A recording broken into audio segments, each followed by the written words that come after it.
Hello, hello. Happy Tuesday, November 25th, 2025. Got the wrong glasses. Hang on.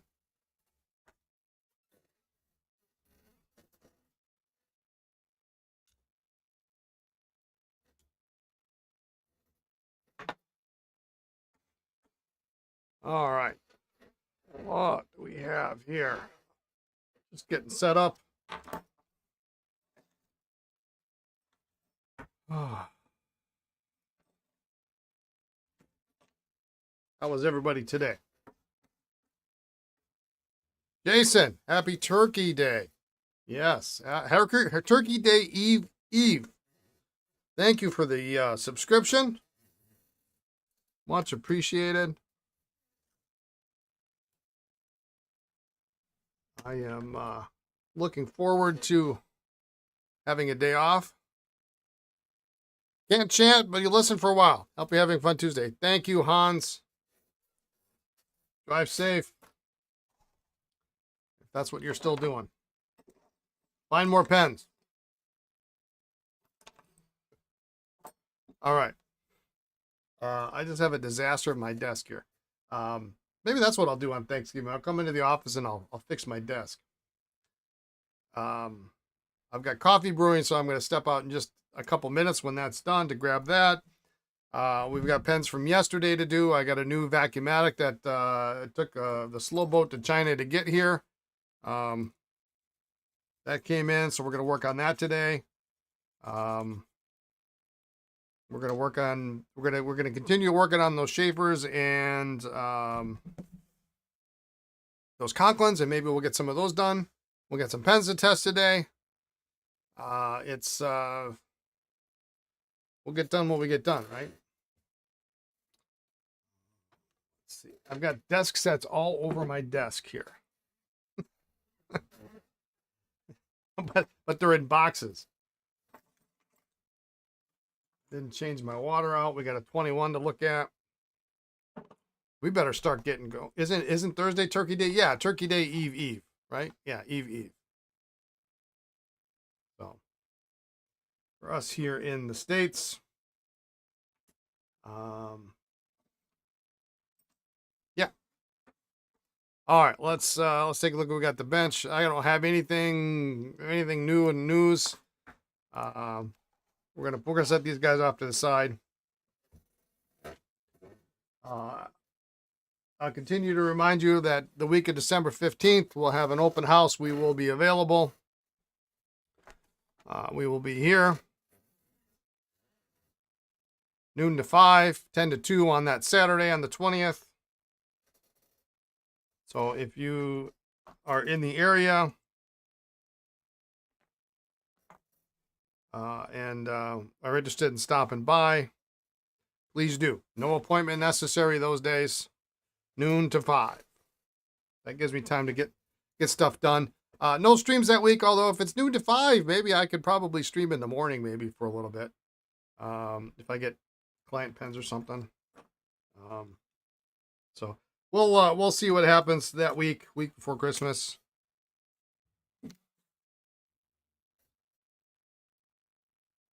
All right. We're gonna assemble these two Conklins here. Those will be good to go. We'll assemble this guy. We'll test that. This is new in today, so I want to hop on this right away. At least get the disassembly started so that we can do some soaking and things like that.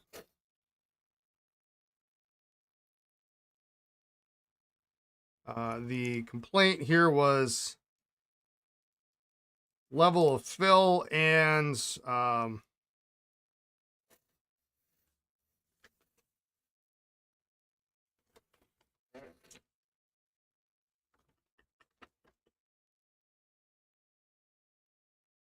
hard starts. So we bought at the St. Louis Pen Show, apparently after our seminar on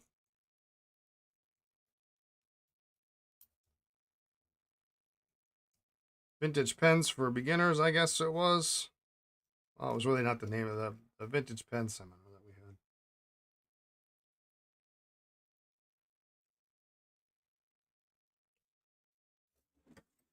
So let's heat this up.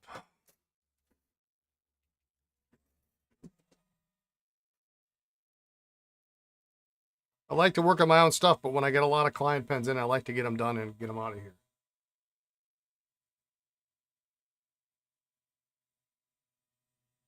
Nice clean plunger. Yeah, it looks nice and clean. Hopefully it comes out.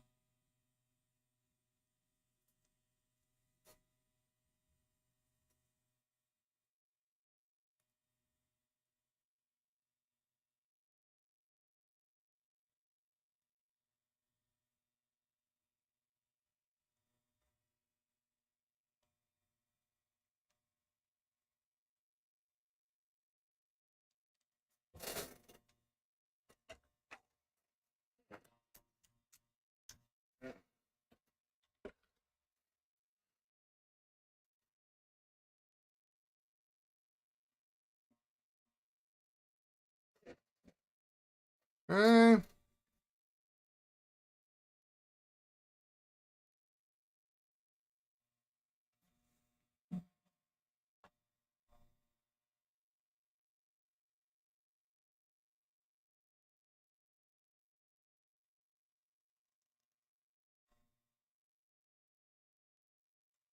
Cordovan.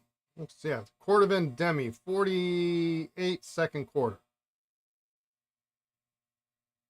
I'm not 100% certain that cap is correct for this pen. It seems a little bit too big for a Demi.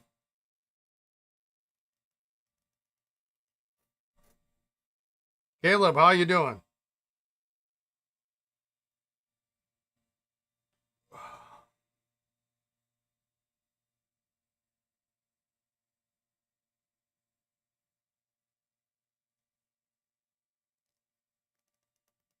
Hmm.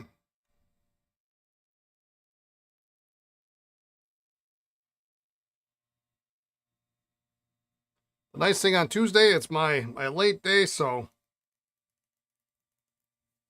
if I go over 5 o'clock, it's not a big deal. You got your repair supplies this morning. Excited to start some repairs in the coming days. Excellent.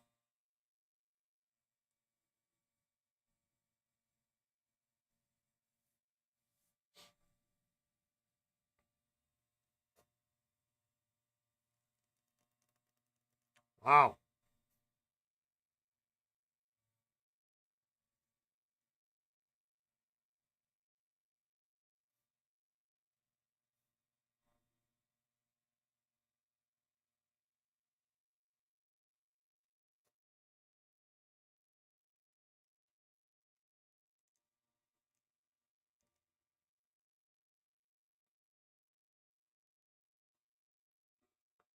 I hear my coffee pot gurgling.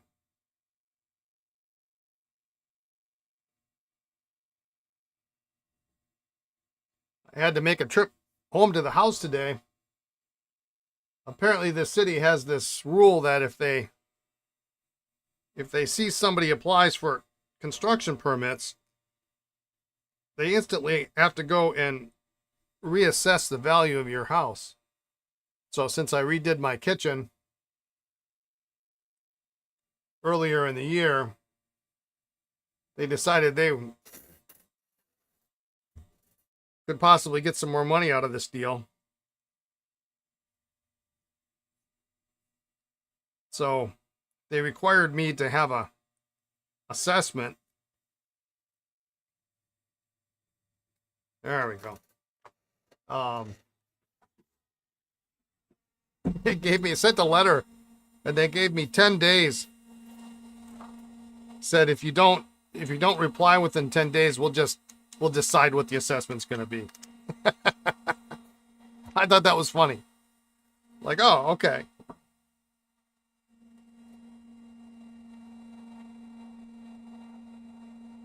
Yeah, you might as well come over.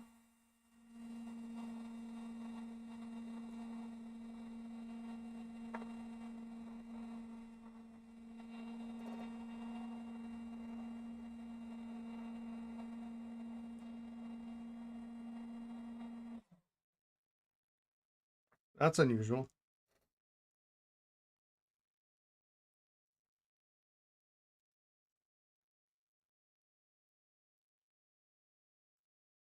So it came out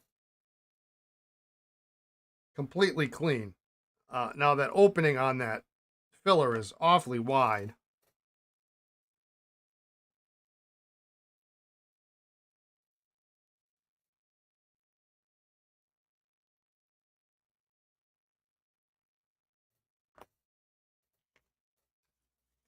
All things considered, came apart kind of like a dream.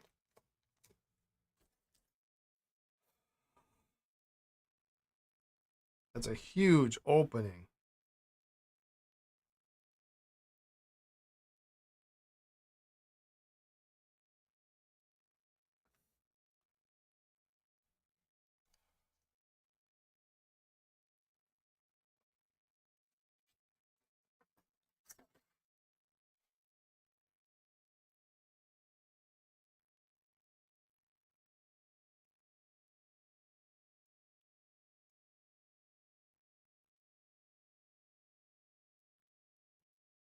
Yeah, so this sack is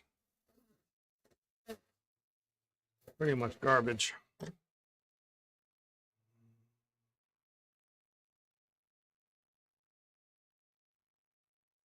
All right, we're going to drop this in the ultrasonic. I should have cleaned out. That would have been the right thing to do, but I didn't do it.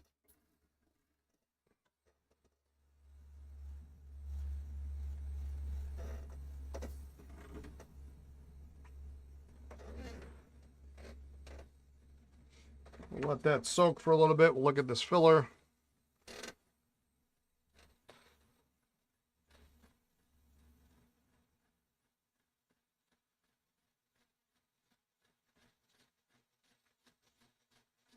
Use some kind of adhesive.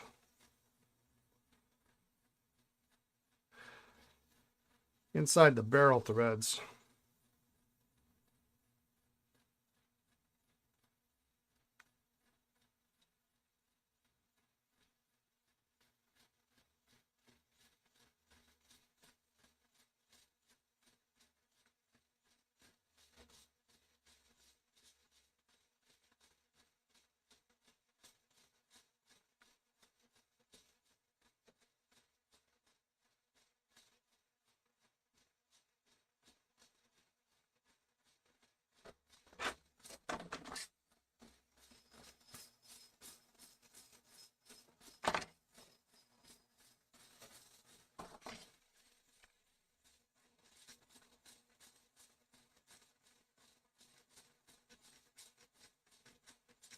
You just don't need to do that.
All right, let's see if that opening is too big.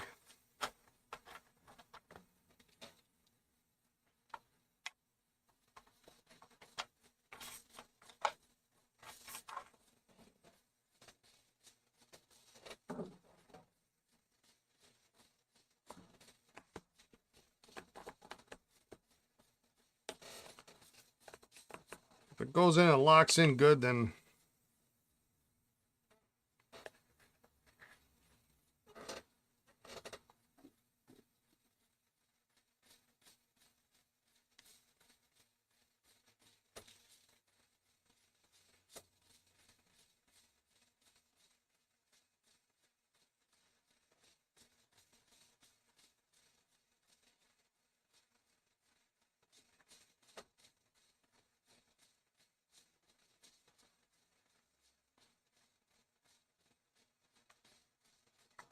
then we'll be okay. But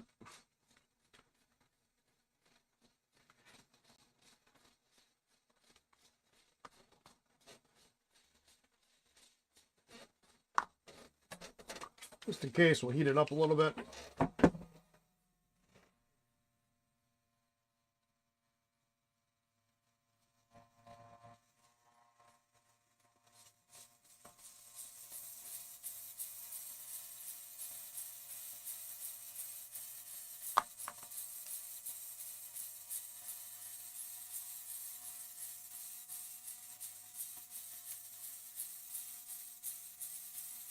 So I think what I'm going to do is I'm going to see if I can heat it up. It fits in, but it pulls out easily. So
I'm going to put a dab of shellac in there.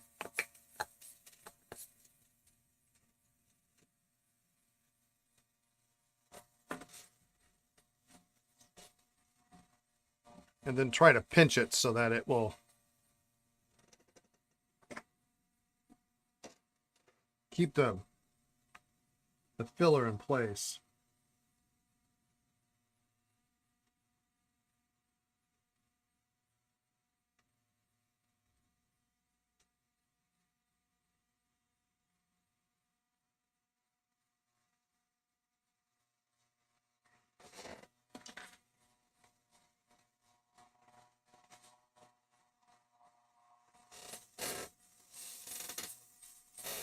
But when you heat these, you gotta make sure that this part is down so we're completely covering the plastic filler end.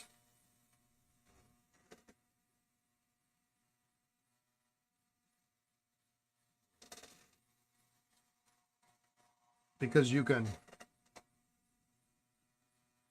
melt it.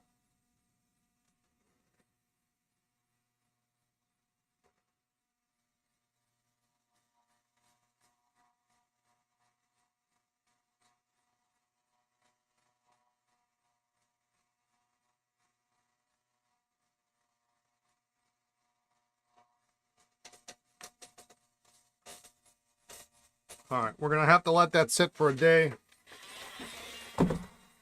I knew that was going to be problematic just from looking at it.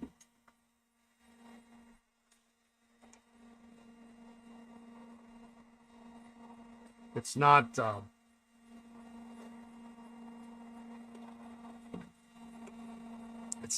It's not tight enough together where the pellet snaps in place and then it's held in place. So usually a little bit of shellac in there will save it.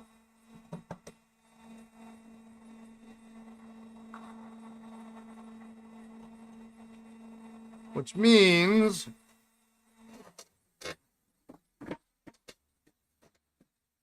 once these parts are clean, we're gonna basically sit on them. Well, we're gonna sit on them.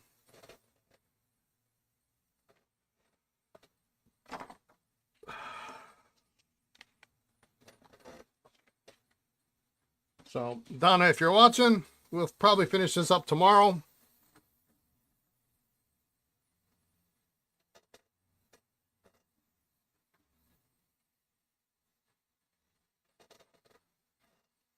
Normally I'd be able to, literally would be able to reassemble this and it would be good to go.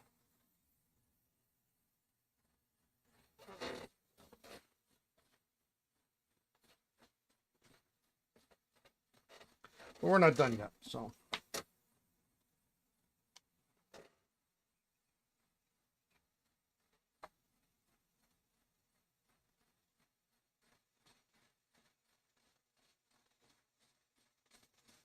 Thankfully, the whole sack came out, so there's nothing stuck on the inside.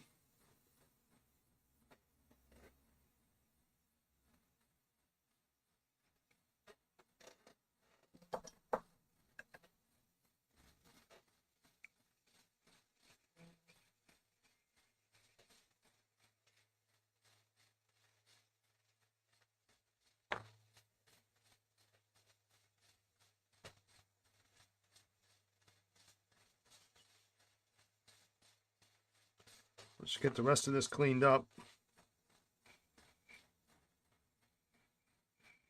Clean out these threads.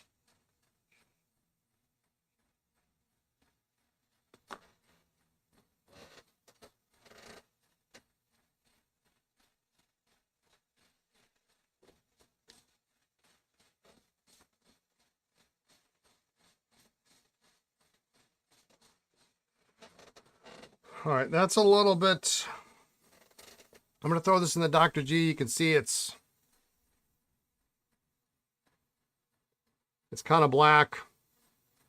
The feed is a little bit stuck. I could probably pull it out, but it seems tight, so I'm just gonna drop it in the Dr. G's. We'll let that soak.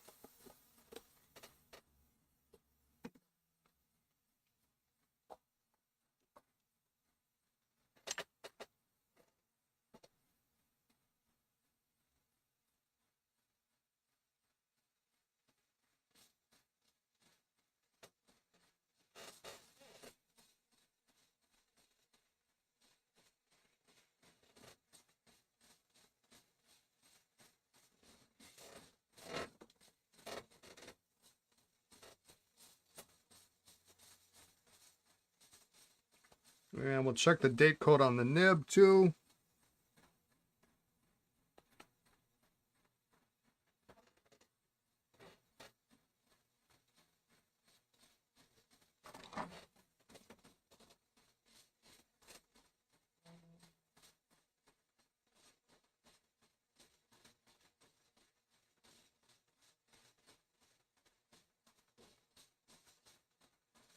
No date code on the nib.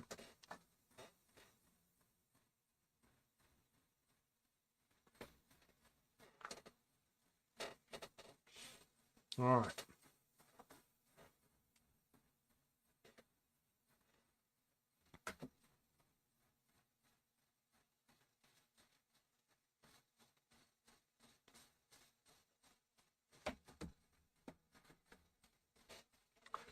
What do we got? That's ready to go. Really, so most of those pens from yesterday are actually probably ready to go, but let's see if we can get anything else out of this. 21's been sitting overnight.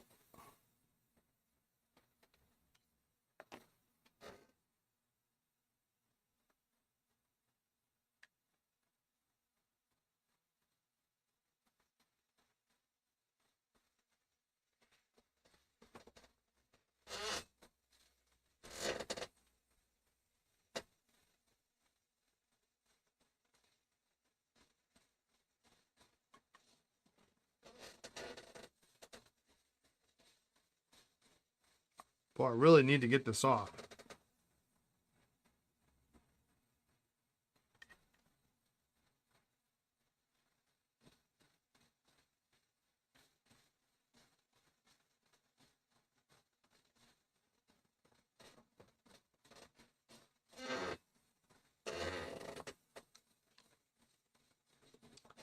I'm going to try to spin out some water on this. I cleaned out my ultrasonic yesterday, so it's nice and clean.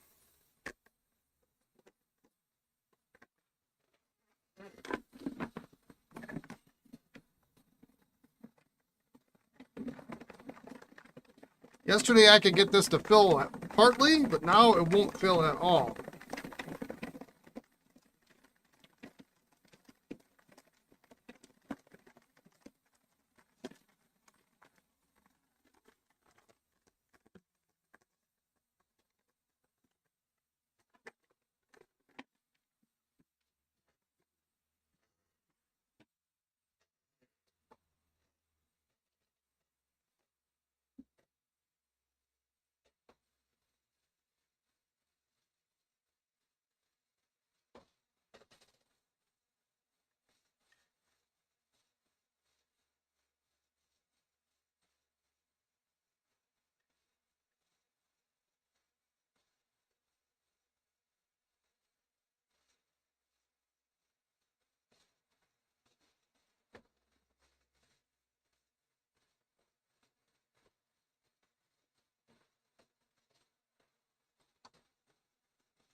Hmm.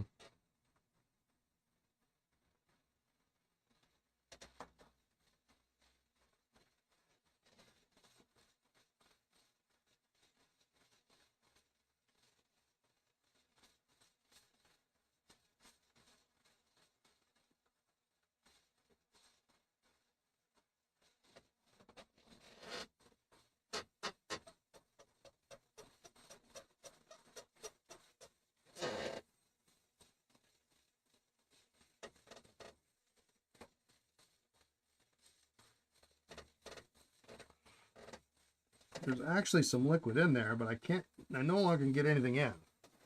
I hate to do this, but I'm going to have to heat this up.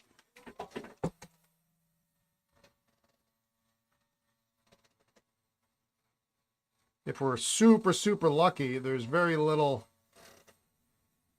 adhesive on this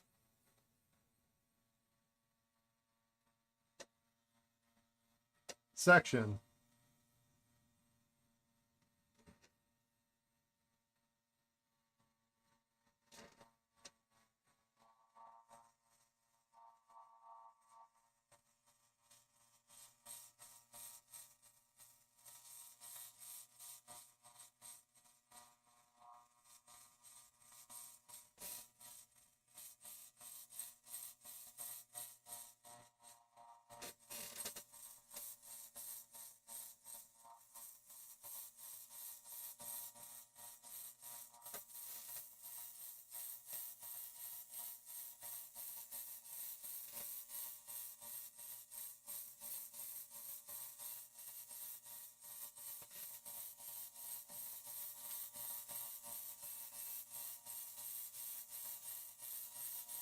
No, I'm not stumped. I don't like to take apart a 21 if I don't have to, because there's a high probability. I mean, I would rather take apart a Mandarin Senior Duofold.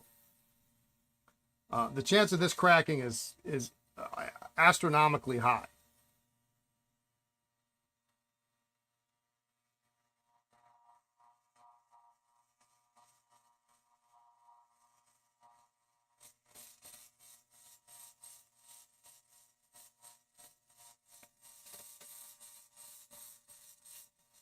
No, the mustache is not interfering with the brain power. And it's not a short breather tube. It's a clog. It's clogged. I mean, I'm not getting anything to come out. You can feel pressure. You can feel pushback.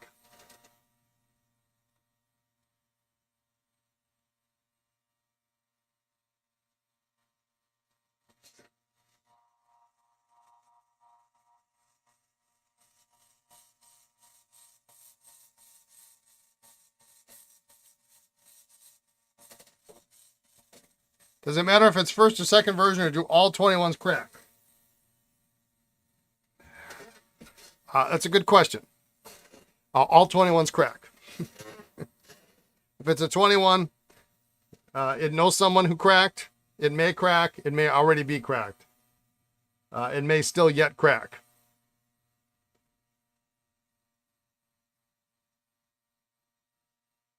Which is why I just don't, unless they come with a collection and I have no choice in the matter, I don't ever buy these.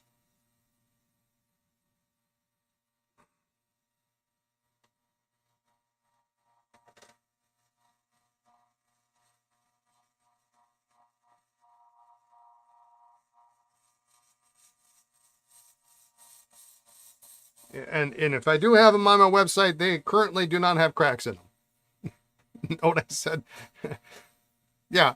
Yeah, there are two kinds of 21s. Those that crack and those that haven't yet. That's exactly right.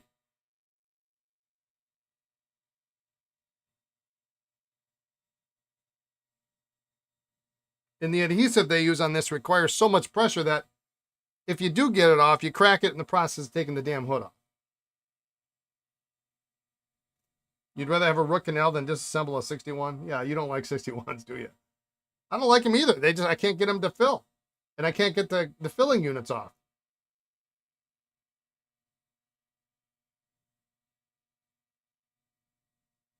If you can get the fillers off on a 61, you can clean them out. And then maybe you stand a chance.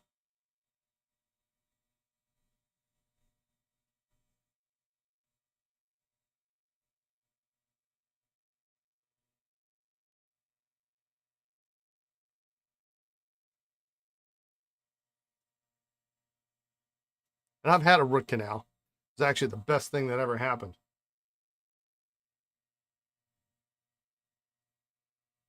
It's what precedes the root canal. It's what requires necessitates the need for a root canal. That's the problem.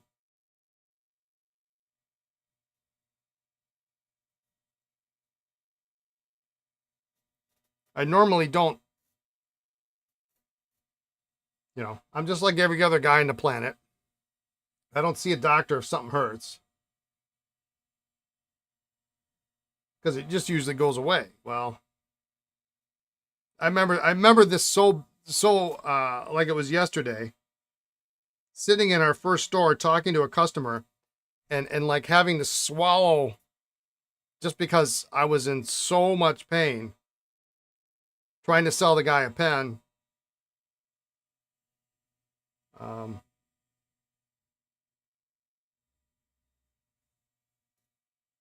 I said, enough's enough. And then they quoted me and said, oh, well, we can get you in like 4 months. And Lisa called him up and said, listen, my husband is in a lot of pain. Hey.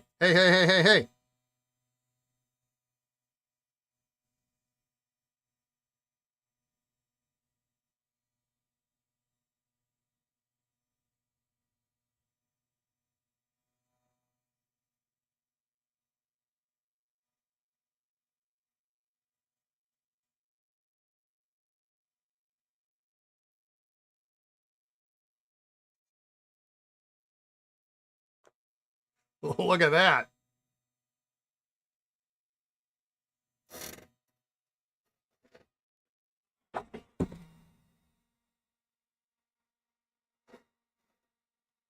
You can convert a 61 to a cartridge converter with the brass doodah.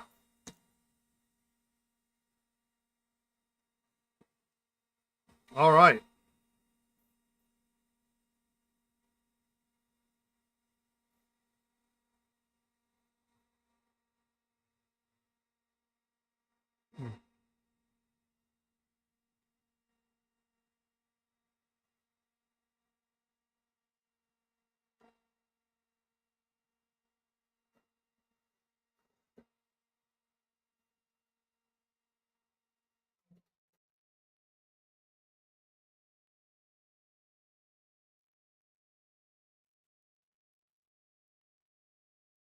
So this looks like what is it, a Super 21? It's got the 51 style collector.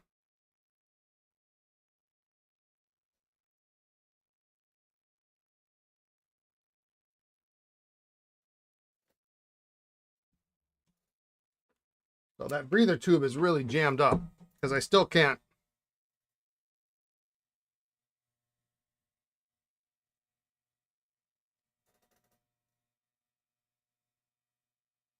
I can't get anything through it.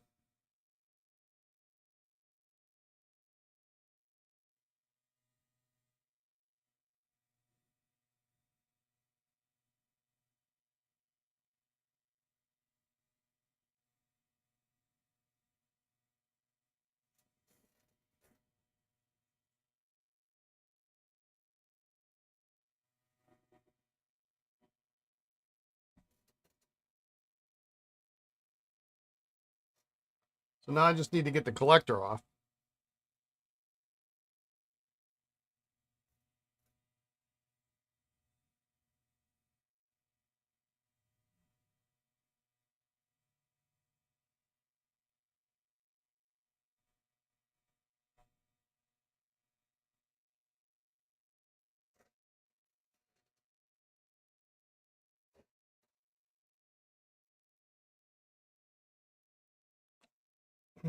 There we go.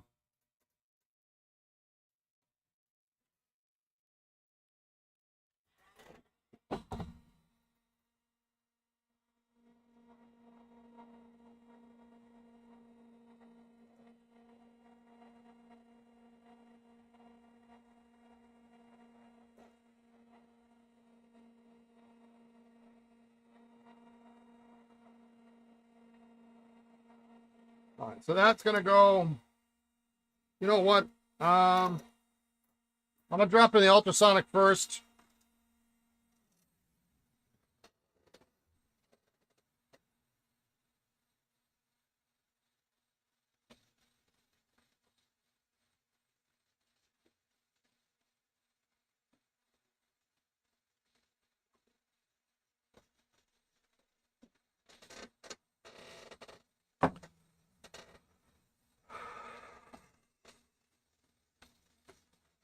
And then I'll probably end up dropping it in the Dr. G's.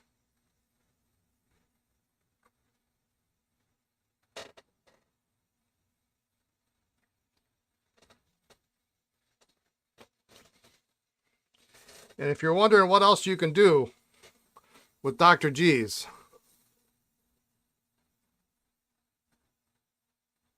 look at that. It'll be cleaner once I get that feed out.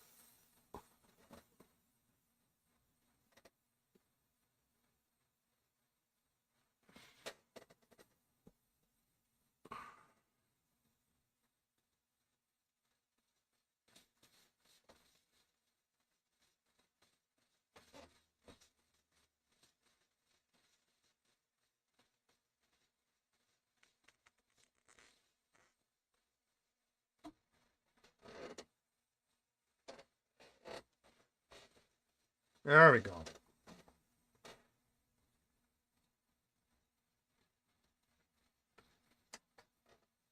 This day is already a huge win.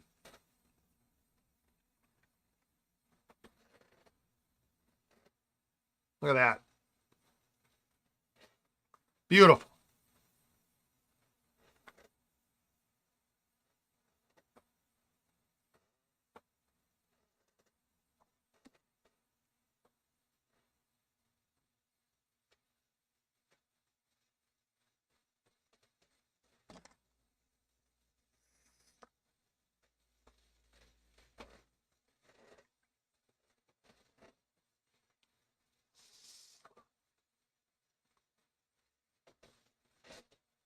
All right.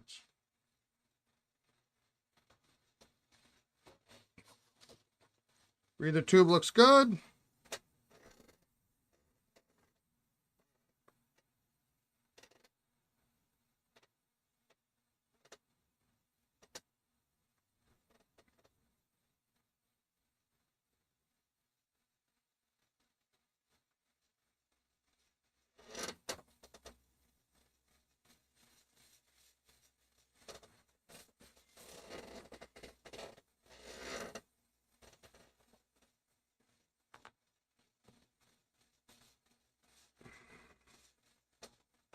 All right. That's back together. So pretty much once this dries, and it'll be dry by the end of the stream, but once that dries, we should be able to put that back in and we'd be good to go.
going to try a little bit of Dr. G's in there and see if that will clear up that sack.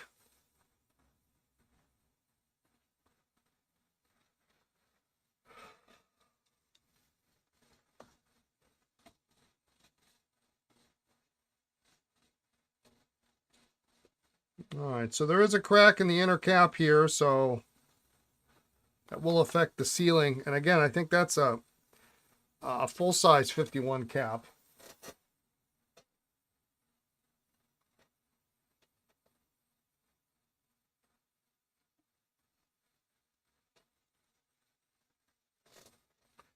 Let that sit, and let's see. While I'm waiting for that 21 collector and everything to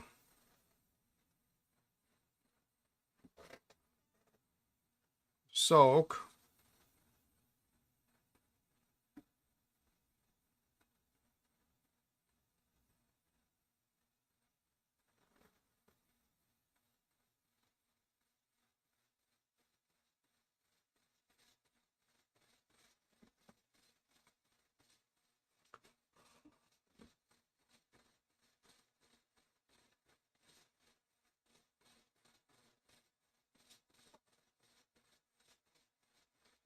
Put together this combo.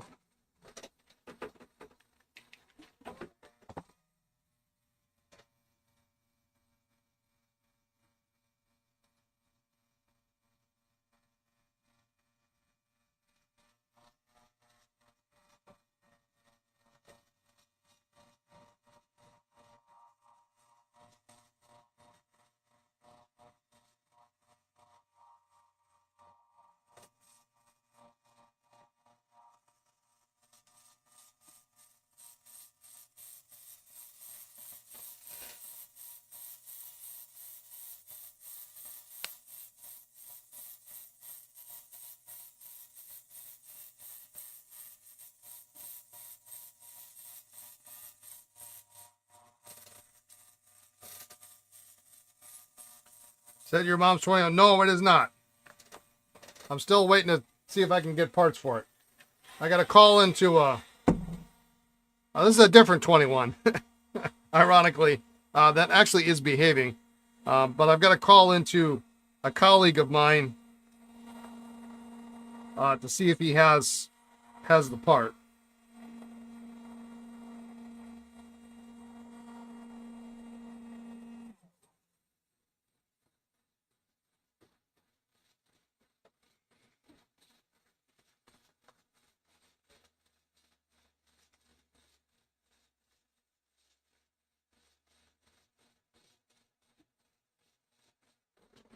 I don't know why I turned that off.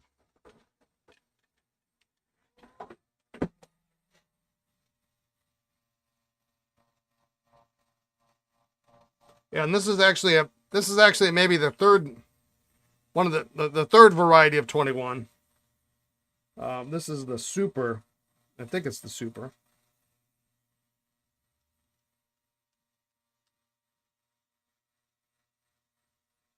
Which is essentially a 51 with 21 material and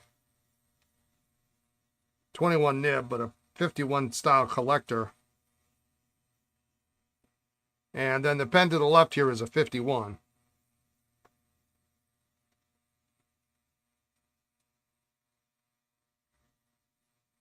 Oh, this guy, yeah. This is the threaded 20. It's reverse threaded though.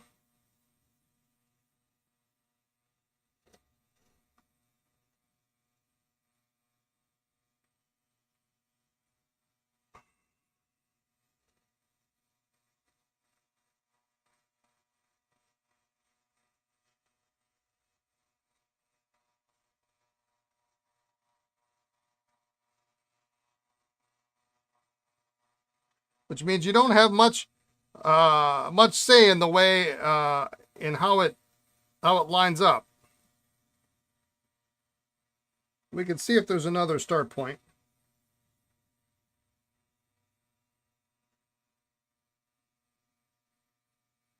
I got a feeling we don't have much of a say.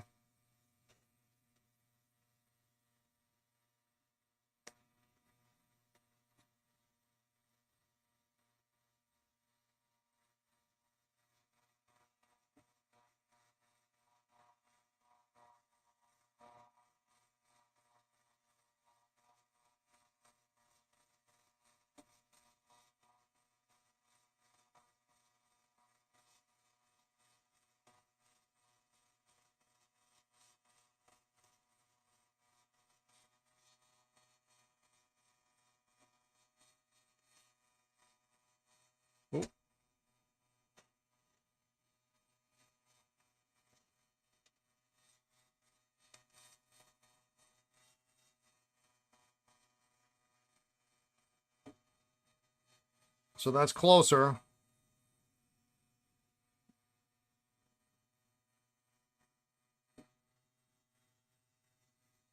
I bet the true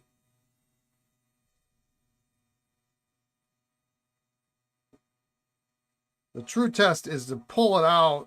What we should have done is, because it doesn't line up nice and neat, and I should have thought of this earlier,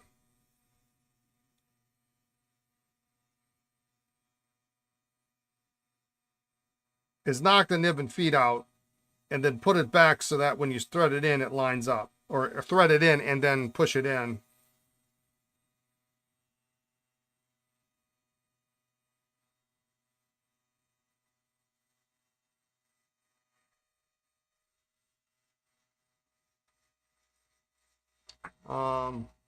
But just for fun, let's see if maybe if it starts in another spot, maybe it's...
that's about as close as we're going to get without knocking it out and putting it back in place. And quite frankly, I don't think...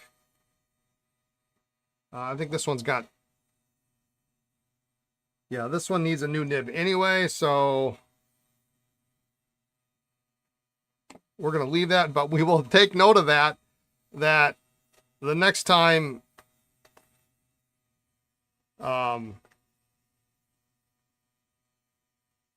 I find a number 2 nib, the next time we open it,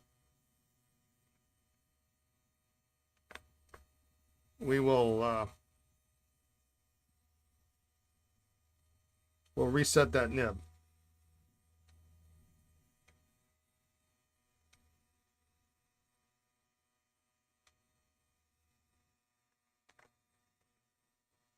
All right, those two are done.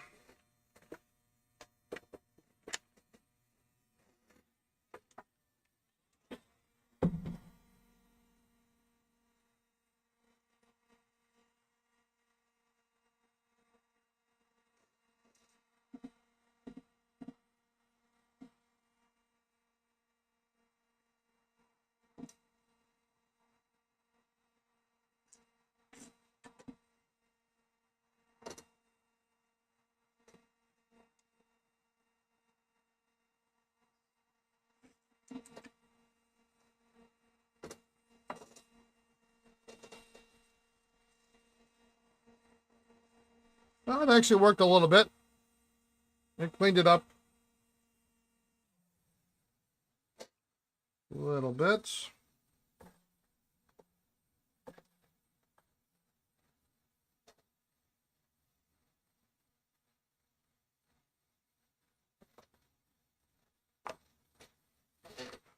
All right, let's see.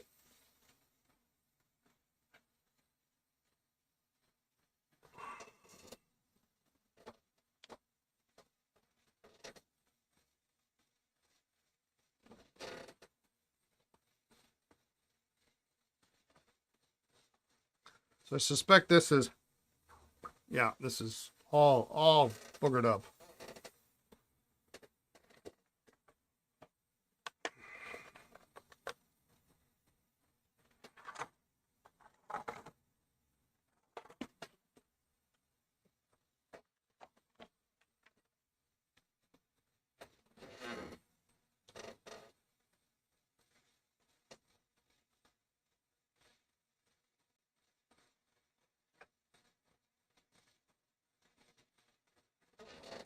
We're going to dump it in there for a while. I can't even twist it. That should loosen it up a little bit.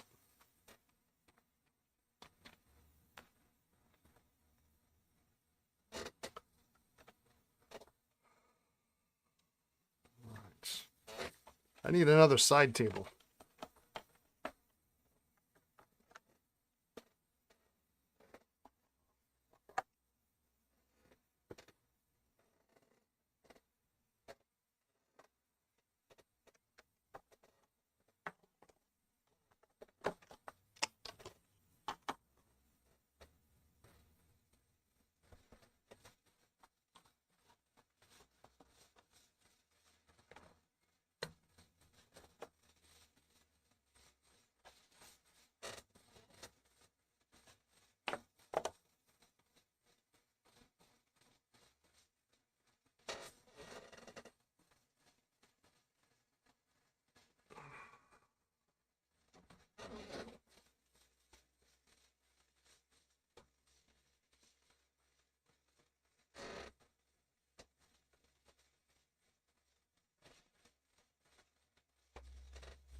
Alright, so I'm just going to clean this cap up. This clip is super loose.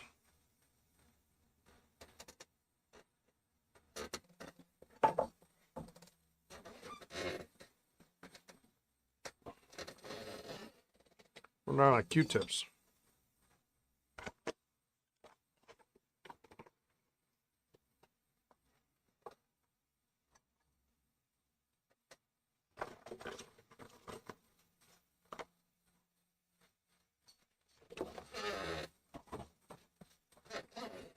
Actually, I'm gonna... Mariah! Howdy! How you doing? Welcome! Thanks for stopping in.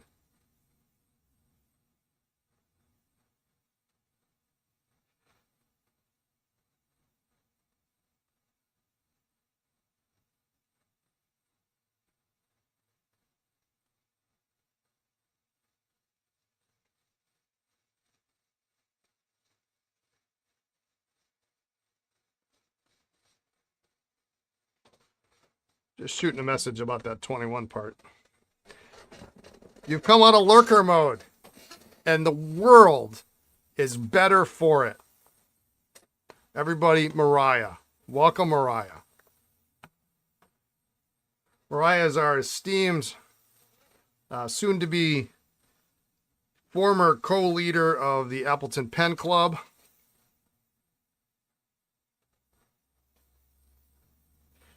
Still attending, but going to be taking on doing other things.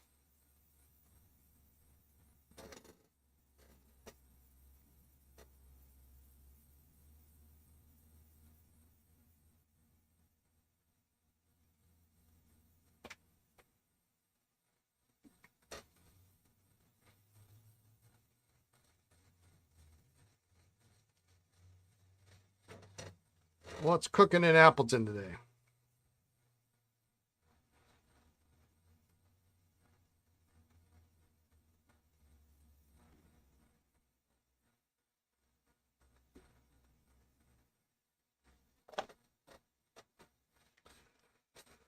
All right, let's put these guys together. We'll start looking at that 21.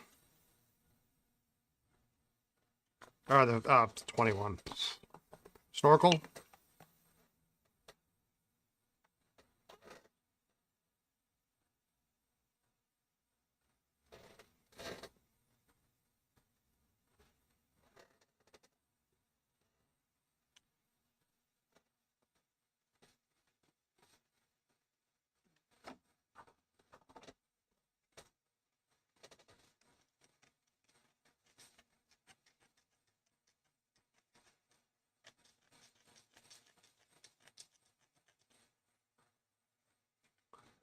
You're editing motorcycle videos.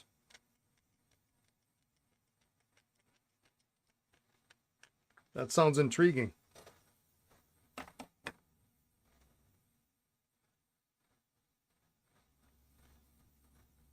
Client work, presumably.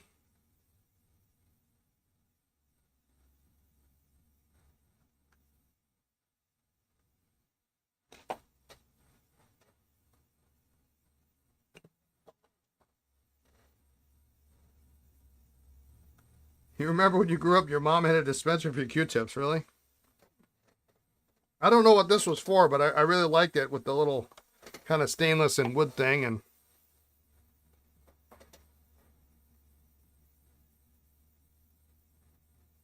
it works great.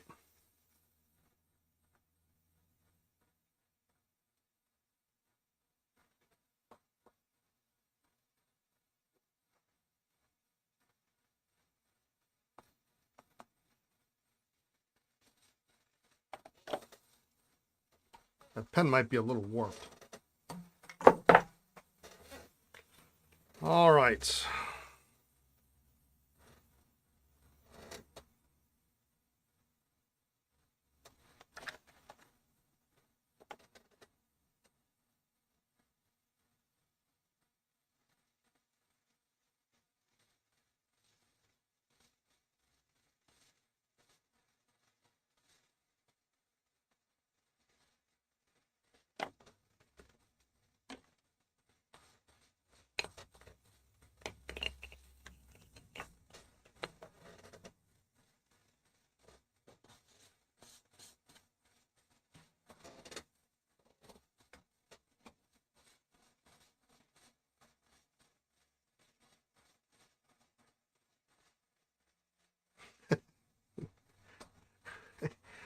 Hang on, Greyhound. I'm looking at pictures of 21 hoods.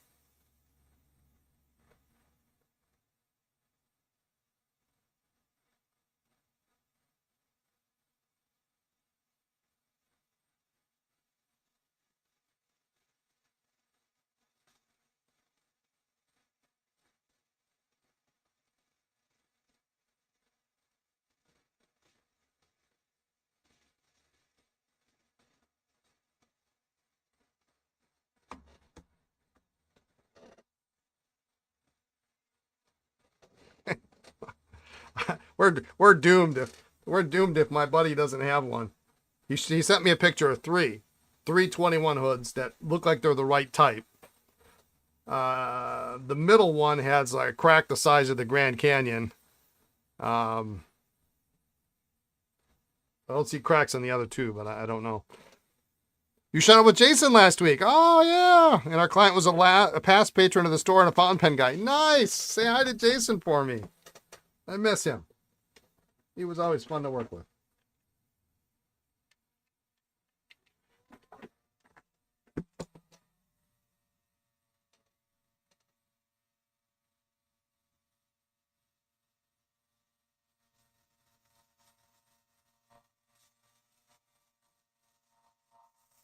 Well, Mariah, you can come and visit the store for our holiday pop-up, December 15th through the 20th. You can tell your client. I'm open noon to 5 and 10 to 2 on that Saturday the 20th.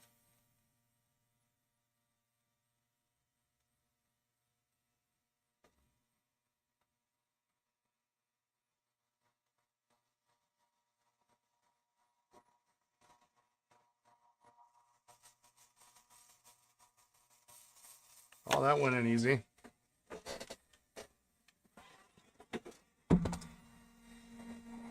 We're getting new ink in like every day, so I'm supposed to get Kiona Oto in today.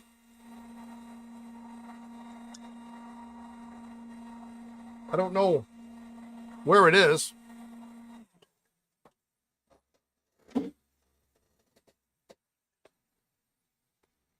All right. I'm going to take a quick 30-second, maybe 45-second break here. I'm going to grab some coffee, get Lisa some coffee, and then I will be right back, and we're going to finish up on this snorkel.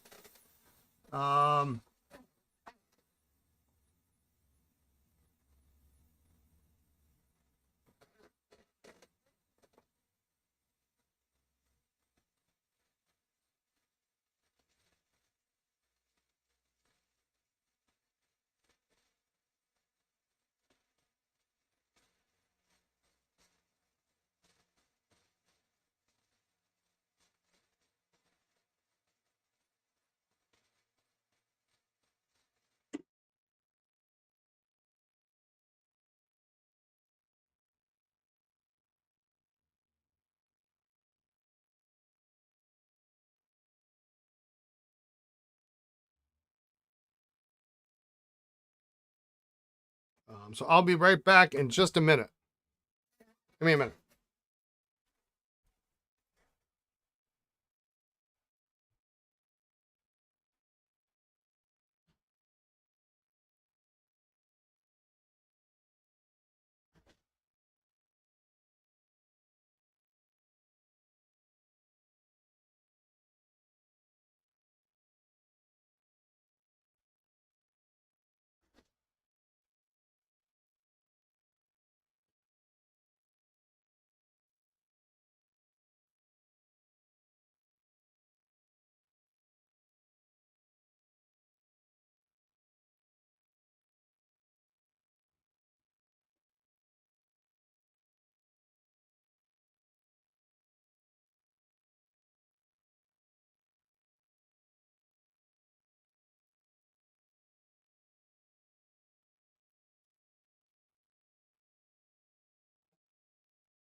All right. I am back. I was about getting ready to start drinking this because this looked dark enough to be coffee, and that would be really.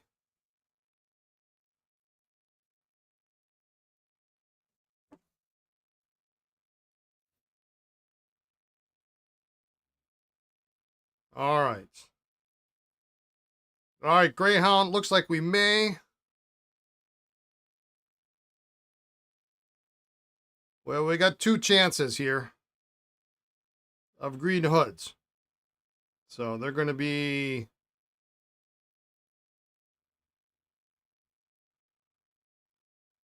sent after Thanksgiving.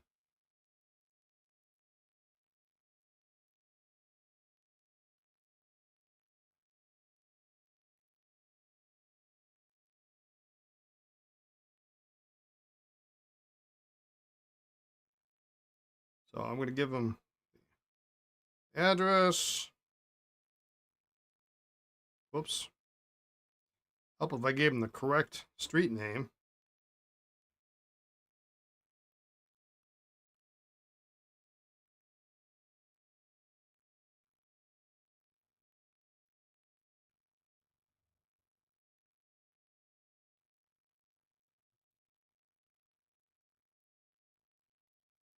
Great. Kona Ultra Incas Nights Vintage. Okay, I would not. Would not put it in vintage pens.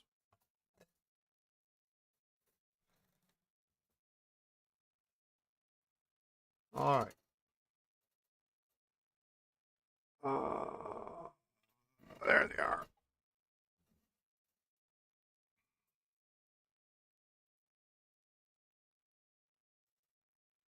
Thanks for the tip about cleaning celluloid. Cleaned the pen this morning. It looks brand new. Oh, did you get some? I can't remember what was in your order. You got some microgloss in there? The 5 is really great. The 5 is really great stuff. I should give credit where credit is due, and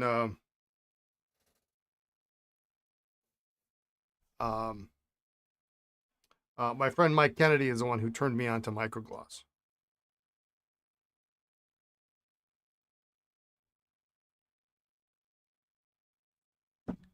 All right.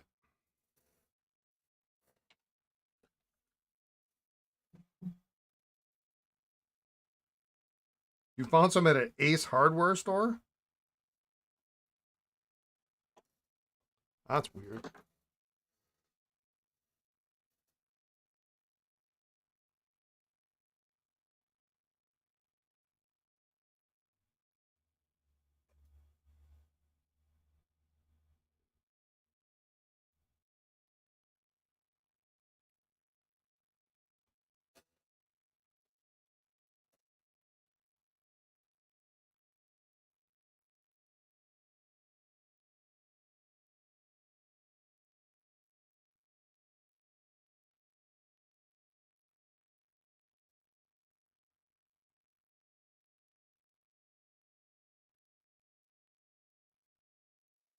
You were surprised as I was. Yeah, see, I don't normally go to Ace Hardware because, well, it's a long, funny story. It's almost better told if Lisa's in the room because it's hilarious. We had closer to my old house. There was an Ace Hardware, and there was a separate business right next to it that was. Oh, hang on. Hello. Right. Thank you much.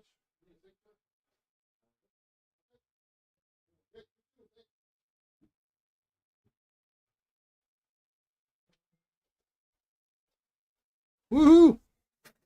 We got ink. We got ink. And then something big from Coles of London. I don't know what it is. But anyway, right next to the Ace Hardware, there's a power center, what they call it, and they sell the lawnmowers and the snow blowers and this, that, and the other thing. Long story short, I took my snowblower, which was my dad's old snowblower, in to get it tuned up because it wasn't running. And it was one of these little Toros.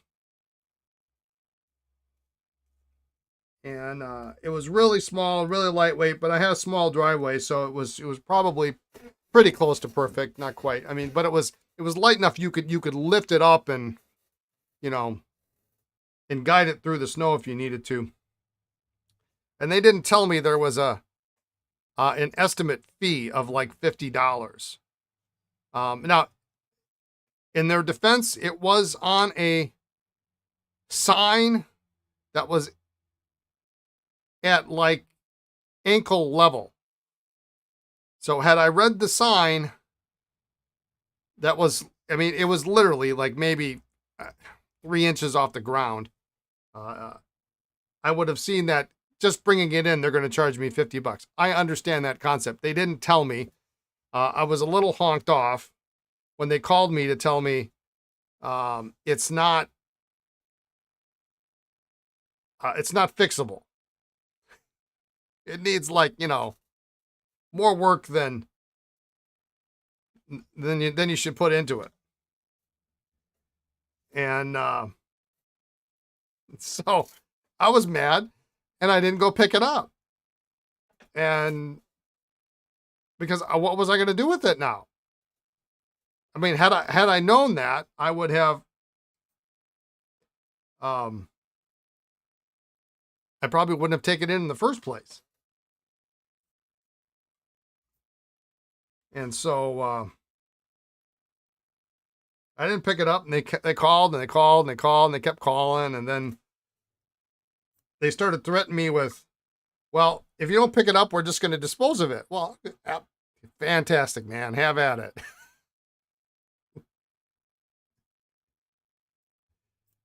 And that didn't work. And then they started having other people call me because because by now I knew what the numbers were.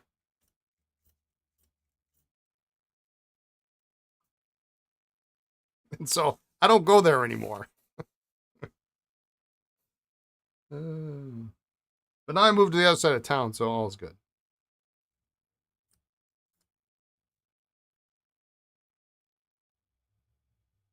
This is not.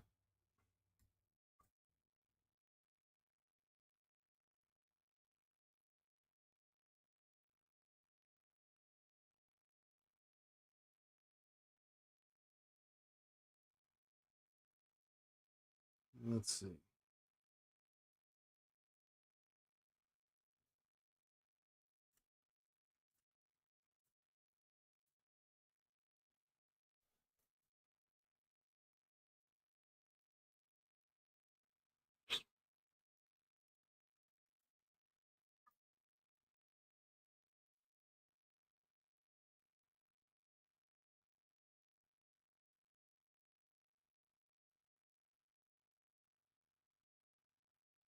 Weird. I still have some ink coming out of this thing.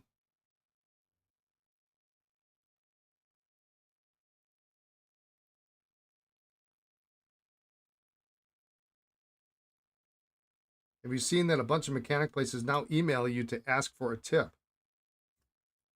Here's a tip. Don't ask for a tip.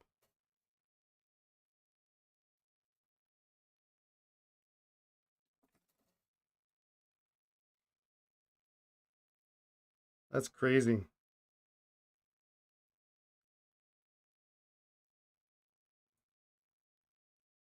Tipping has really gotten out of hand.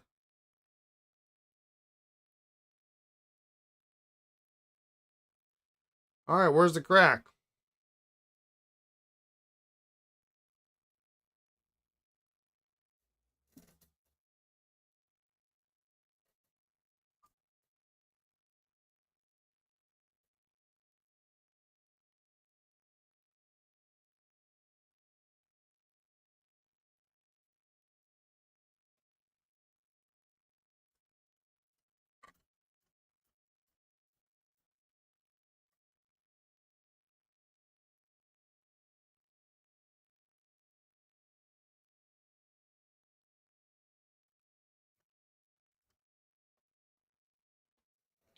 Oh, we ran. I don't see any cracks at all on this section.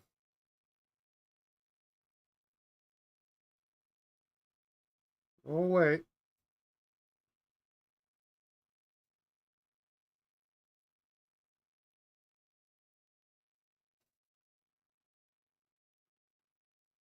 That's not true.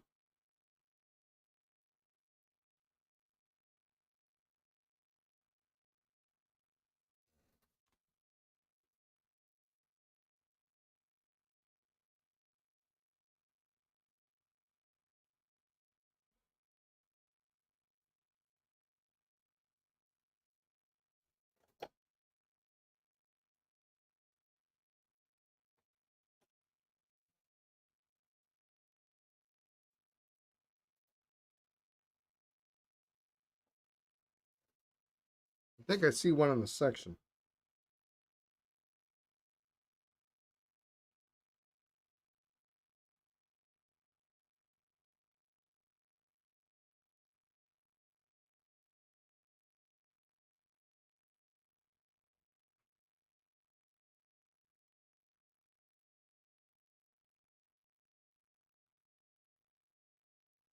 But it's in the middle of the section.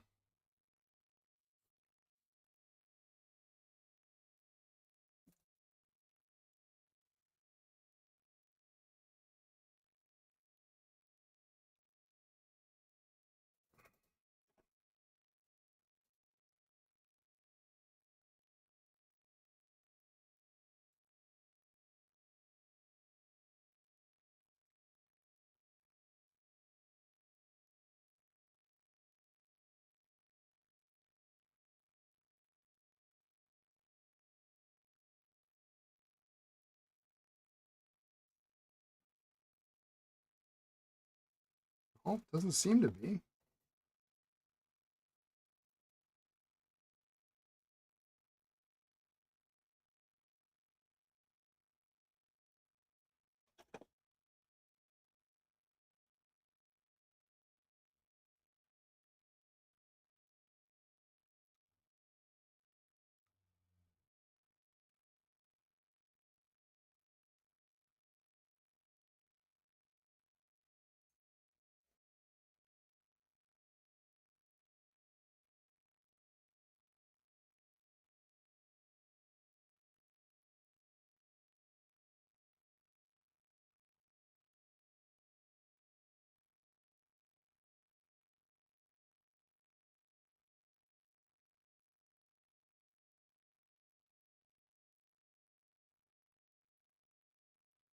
This is the frustrating part about snorkel repair. When it doesn't fill.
And it could be that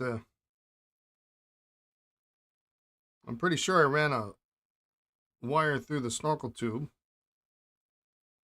There we go.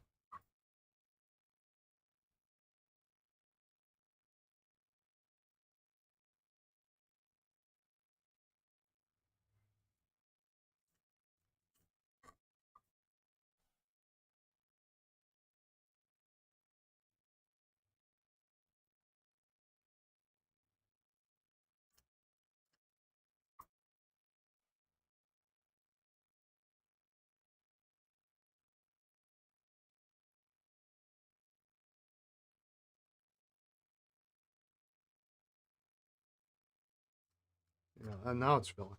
I think what I'm gonna do is I'm gonna put this in ultrasonic, see if I can get some more of that ink out.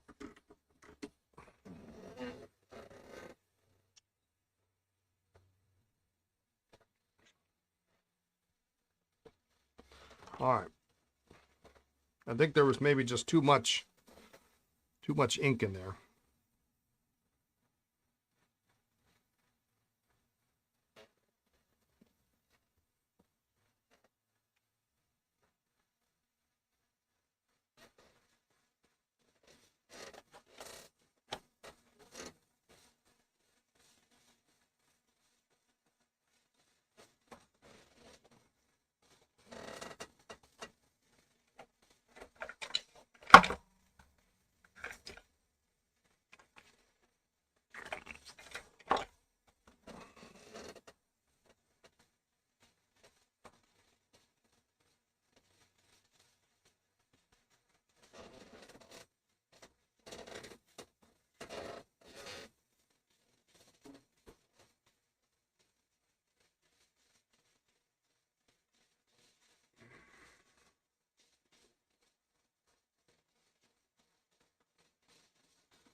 Okay, we're getting somewhere there.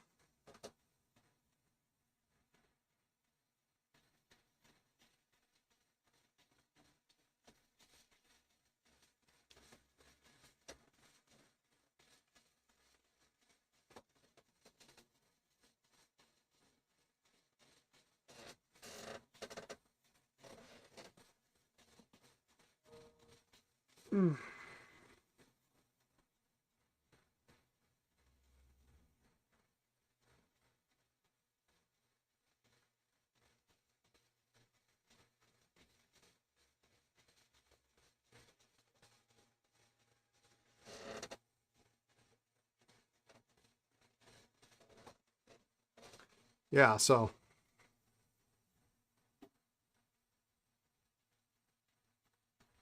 see if I can.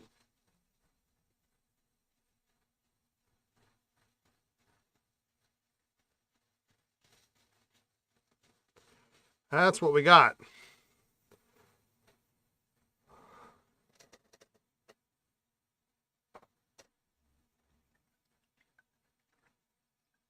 That stuff just acts like cement.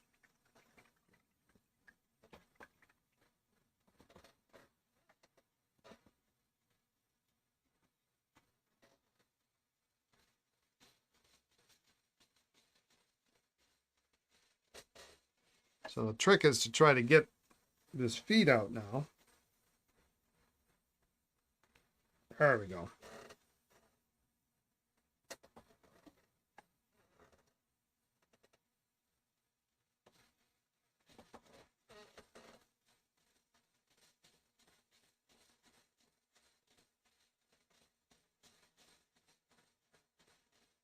Okay, so that is going in all the way.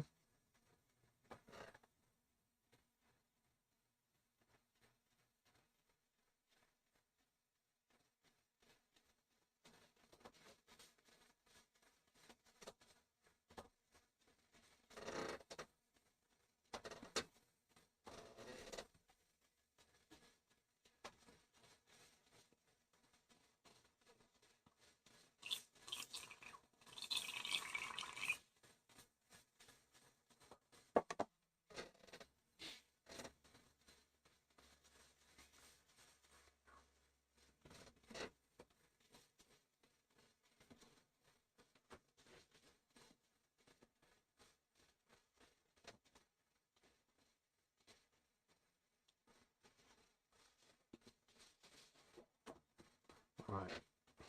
That's actually free and clear now.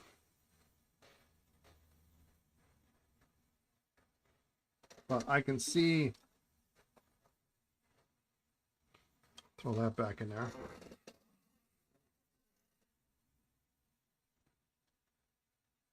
All sorts of crusty stuff on the inside of this nib here, so we got to clean this off.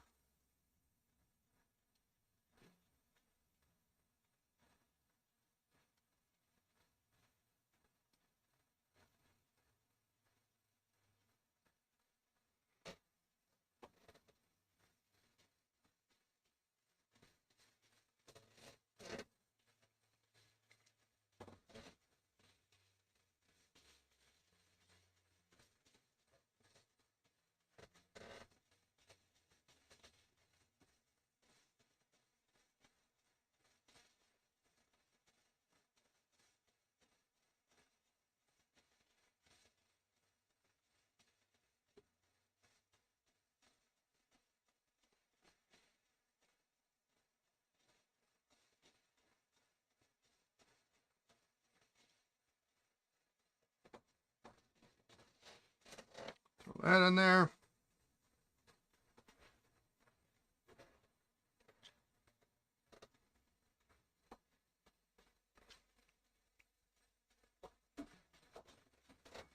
While we're at it, this cap still has, now I don't know if you're going to be able to see this. I put fresh Dr. G's in this cap.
All right, well that soaks. Let's just see if this is if our luck today continues.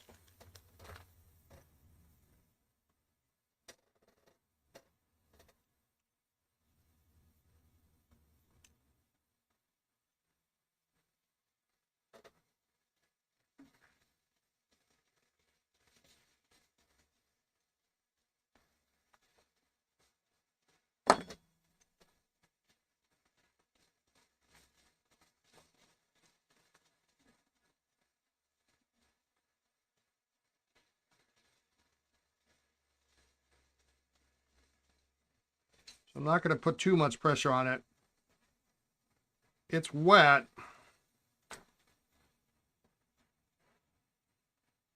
So I'm going to look. This hole here is what the clip goes through. So I'm going to watch that clip as I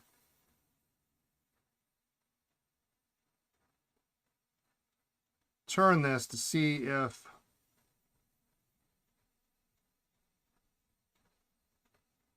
I can see anything move.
I don't think so.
Doesn't want to come out. Good afternoon, Dustin.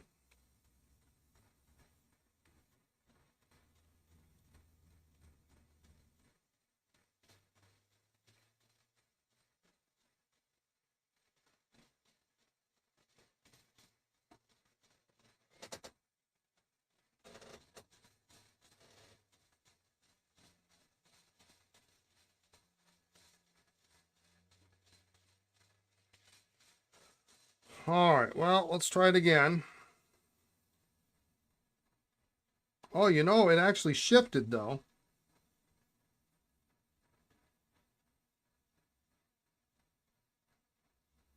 It did shift because I can't put my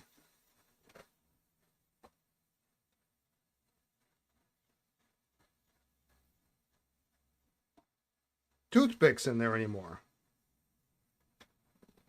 Well, that's good.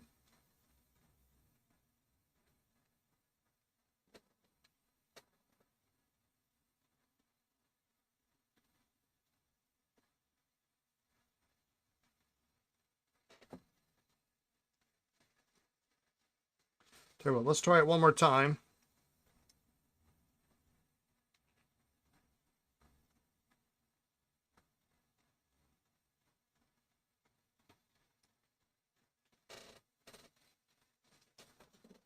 Dustin, your pens are selling. Just so you know.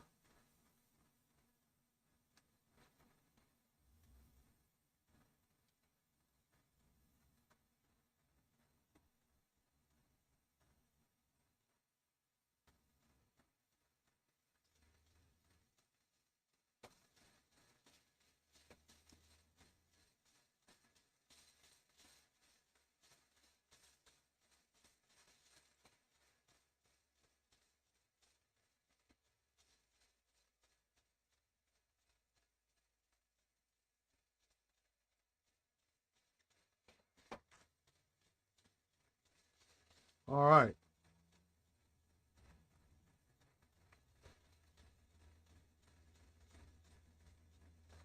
Well, the good news is it came out. The bad news is, as I expected,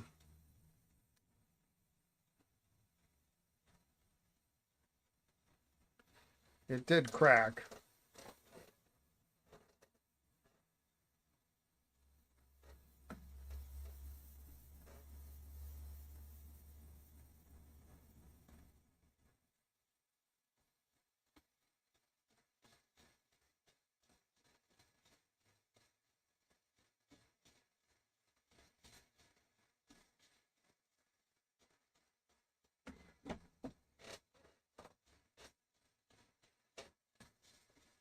But that is often what happens, unfortunately.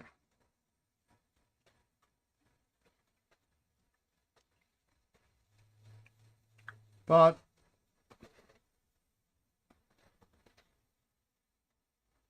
we can probably salvage it.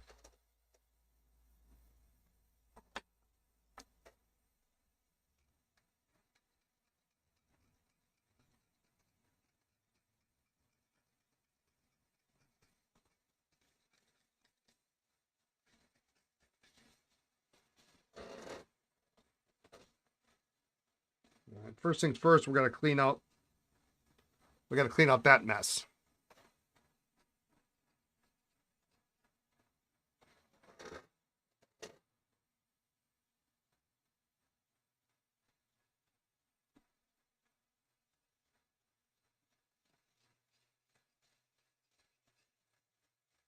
I mean, it's nasty.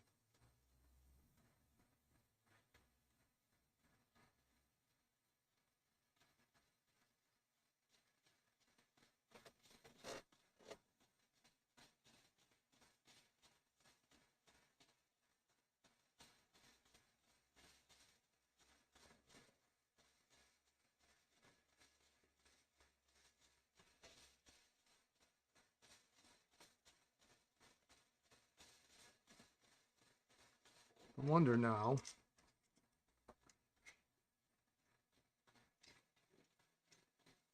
if maybe we can get the top part out.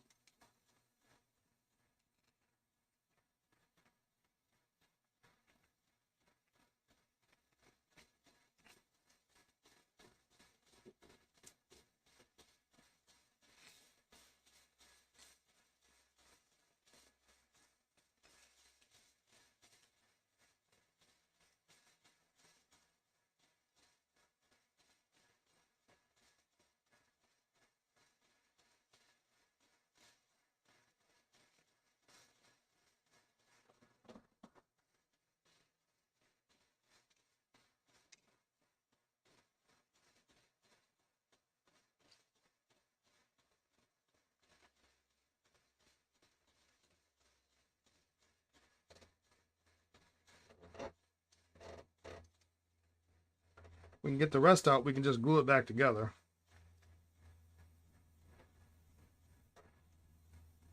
But there's not much to grab onto.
Nope.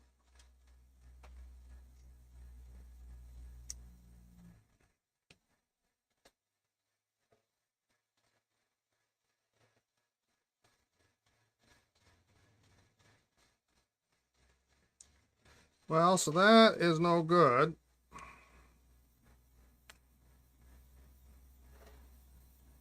Believe it or not, it's actually very similar in circumference to the outside of my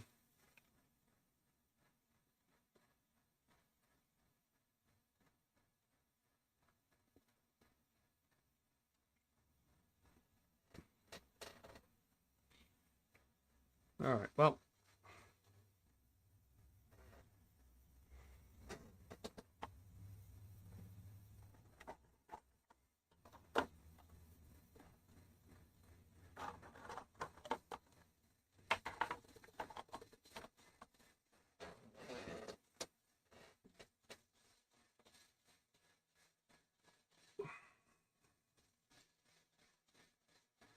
yeah, the sad thing is I need that out.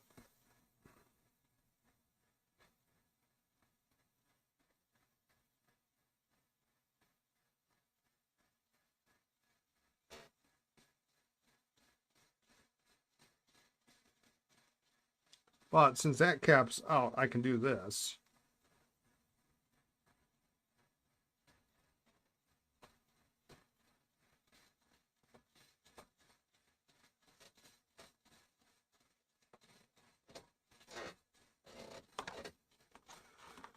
Okay.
All right, let's see if that helps.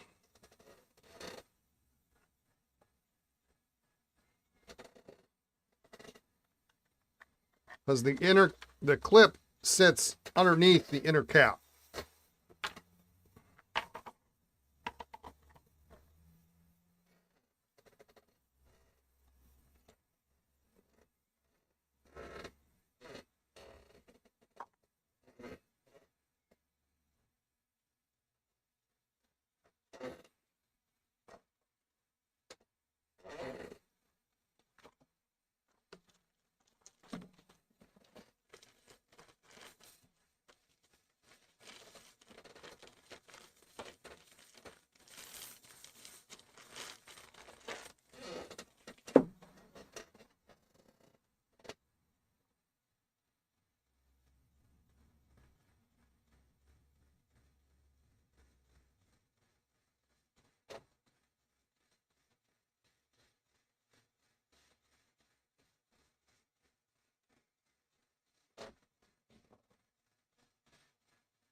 All right.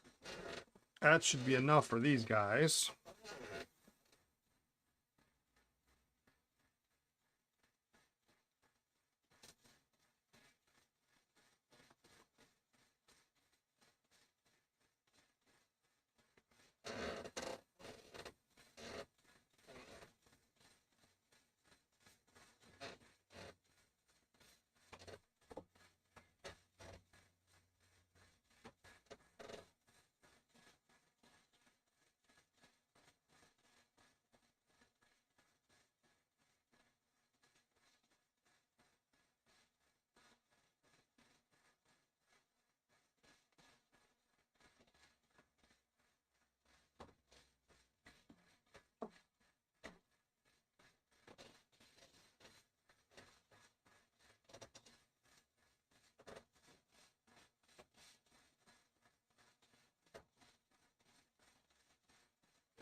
All right.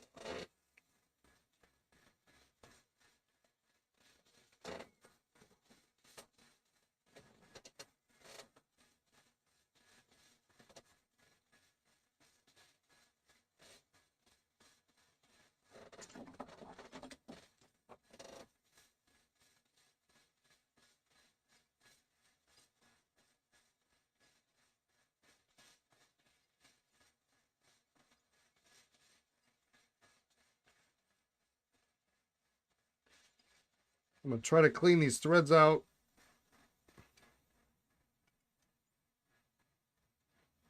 As best we can.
line up the hood.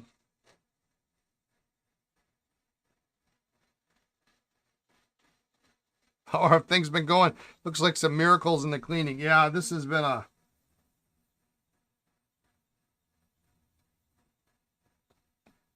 tough batch, that's for sure.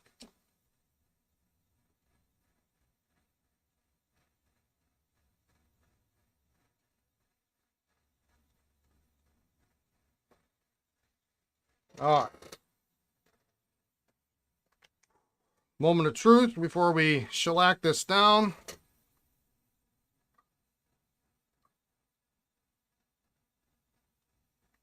Look at that. Now,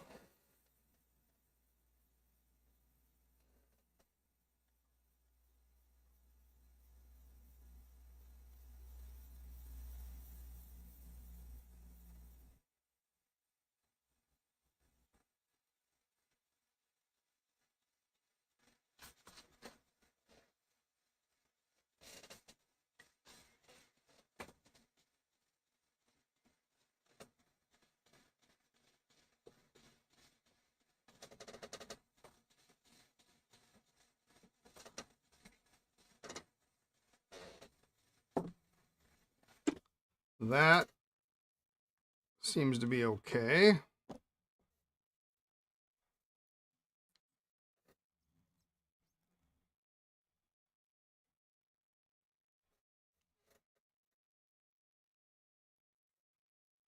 Well, let's seal this down and be done with this bad boy.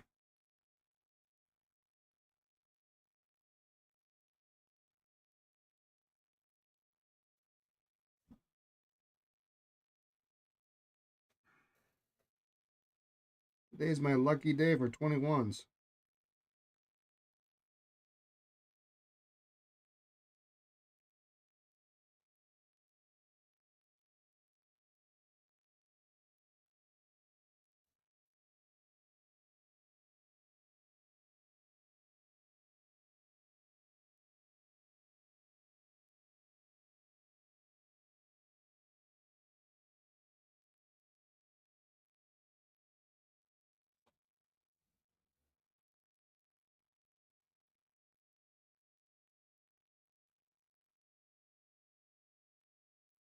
Well, this one shouldn't hardly count because it's a 21 super.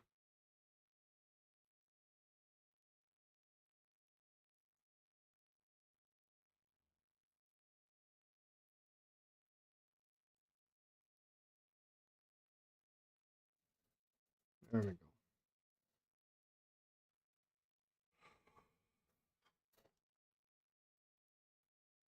All right.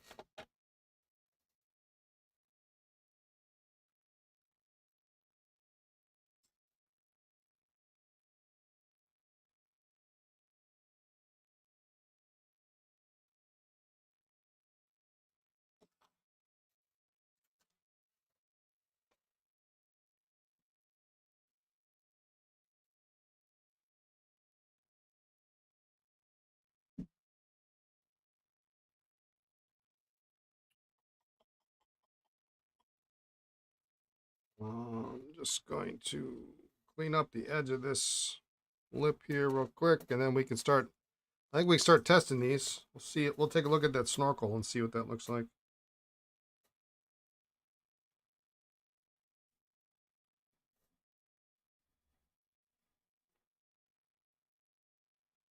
There we go.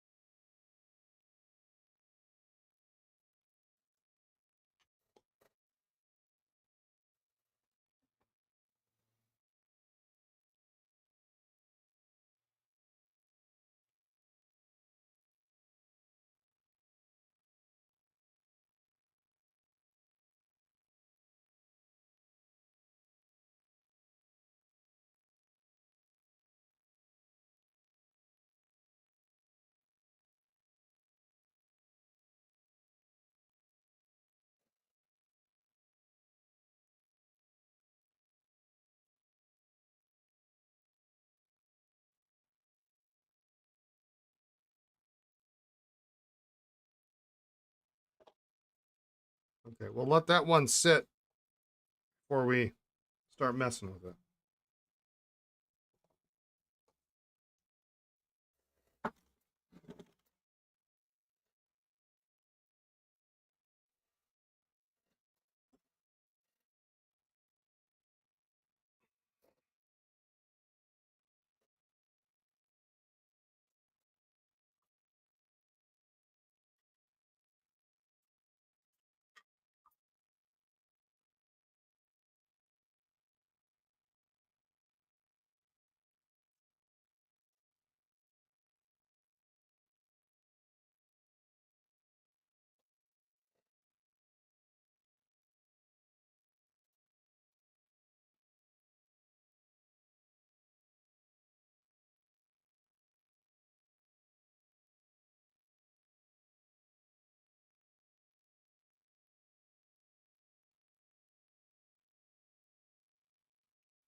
We should give it a 21 pen salute for success. Yeah.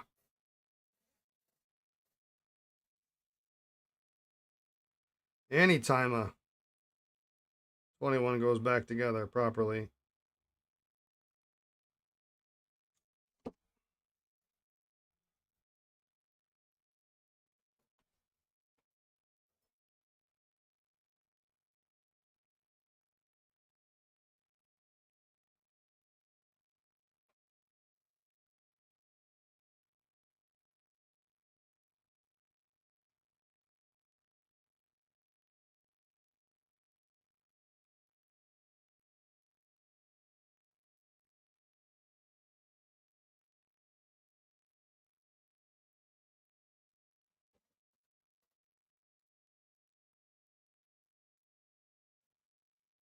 Okay.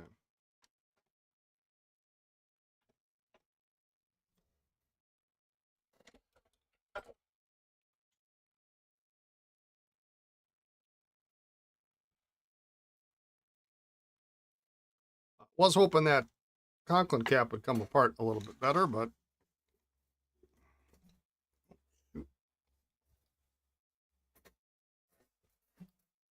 it is what it is. The pen was just sitting in my parts drawer anyway, so without a clip.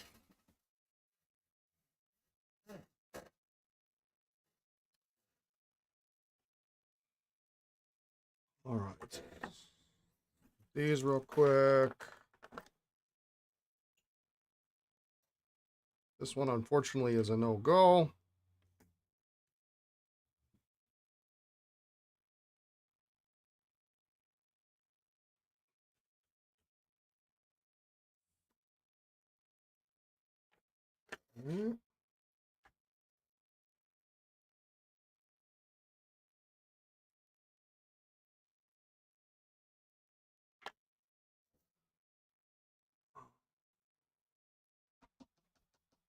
Somewhere on my desk, I have a Schaefer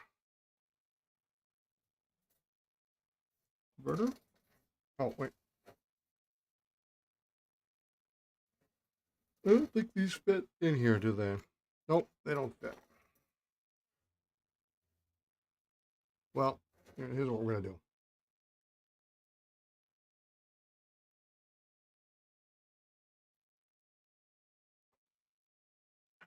They don't fit in the barrel, but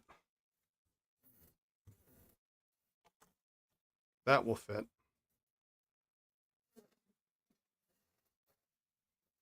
So let's start with that guy. Then I got to look at these pencils here too.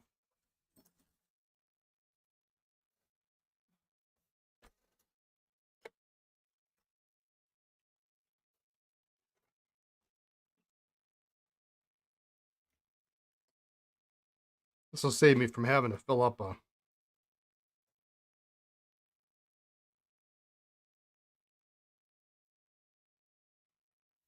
cartridge and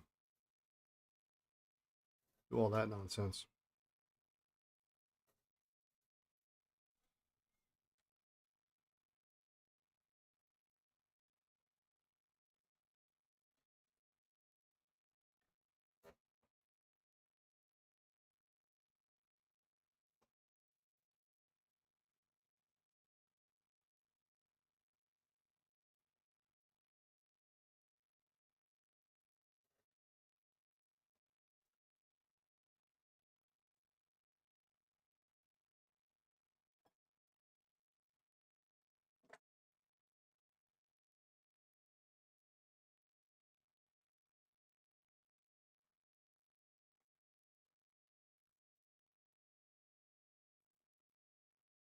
Yeah, that works.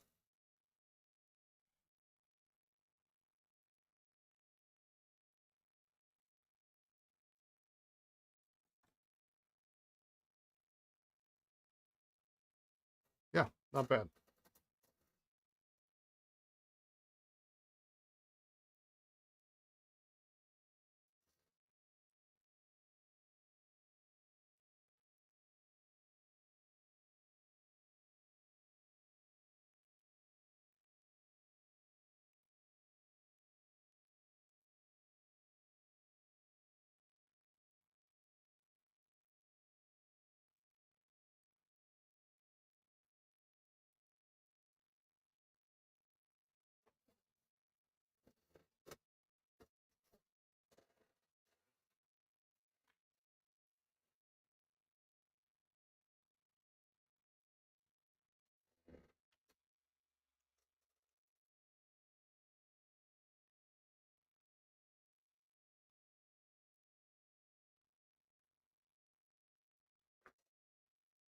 The barrel's pretty chewed up, but it writes nicely. Vlad, how are you? Good afternoon. Welcome to my messy desk.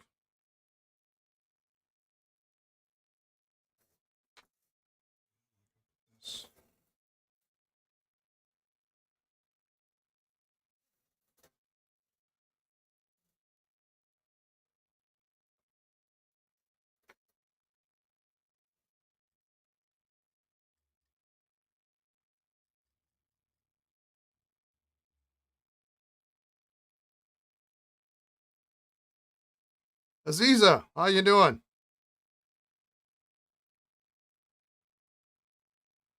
You're late, but here for some chill stream. You missed all the fun. All the fun. I don't think a single swear word was said during the entire. You're good. 1 second. Um, during the entire Parker 21. Oh, 1 second. Ads. Come on.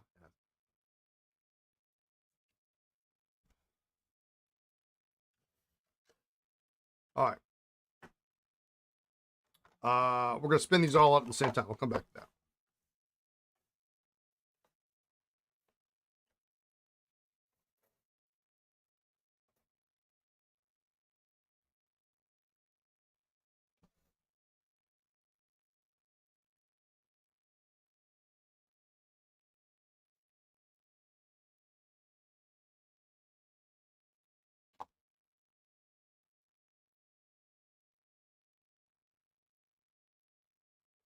All right. Let's see how this wherever does.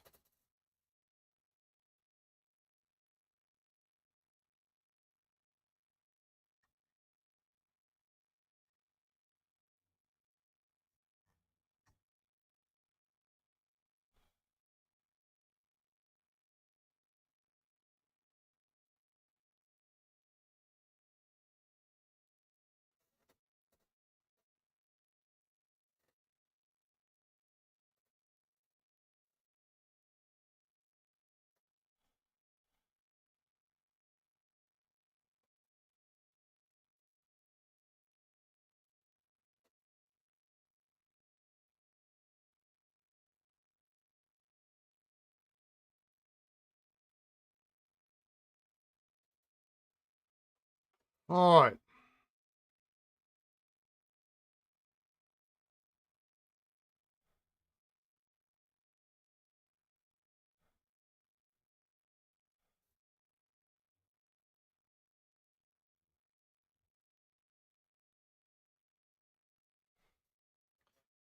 Normally, I'm not a huge fan of wherevers. Um, yes, I have collected a few in the past.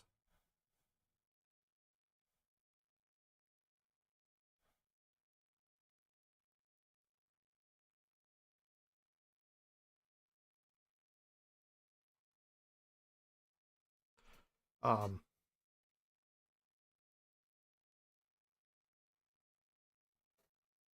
But this is actually a pretty decent little pen. The barrel is warped as all get out, but it's all kind of warped all. If it's warped one way, then it's warped the other, so it kind of evens out. Um,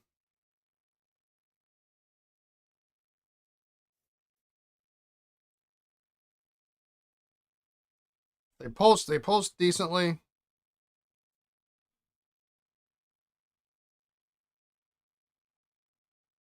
This has a super nice nib. A lot of cool things about these. Transparent feed. Got um, these red transparent jewels on the cap and barrel end. You just bought your dentist a new car. Oh man.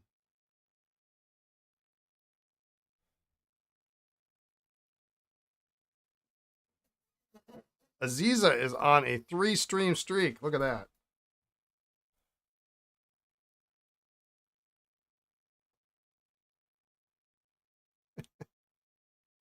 Yeah, this isn't half bad.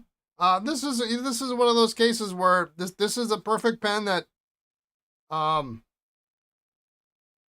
is it a high dollar pen? Absolutely not. Does it write really well? I'm shocked to say yes, it does. It writes better than I expected it would. This has one of the earlier 14 karat nibs, so it's not the later framed 14 karat nib that's really super thin. And those tend to bend quite easily.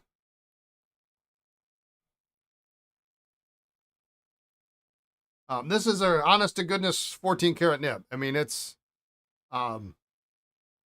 this is something you don't have to worry about. You know, you can throw it in your bag. It's already got the wabi sabi to it. It's got, you know, I polished it up as much as I could. You probably could, you know, if a person wanted to go nuts, you know, micro mesh would go a long way. It would definitely improve the appearance.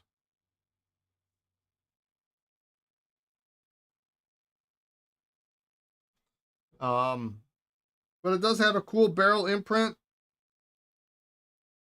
so you got to be careful around that.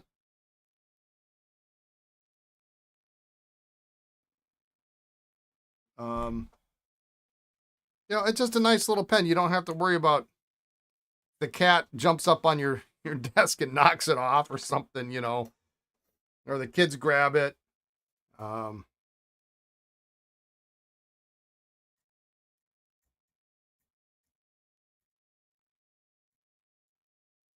it's a surprisingly nice pen. And really, when it all boils down to it, it includes wabi sabi, the best way of saying use. Yeah, right. When it comes down to it, we all want the nib to write. I mean, I've had $1,000 pens that don't write as well as this. We all have. Well, not all of us, but we've all had really expensive pens that didn't write for jack. I mean, I remember my very first Omas. Not my first Omas, but my first Paragon Arco.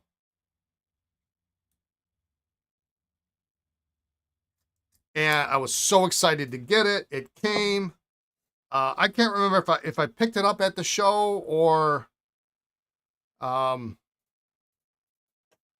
I got it just before the show, and I just brought it to the show because I didn't have time. Like, we were leaving that day, and it came in the mail. I don't remember exactly how it all went down.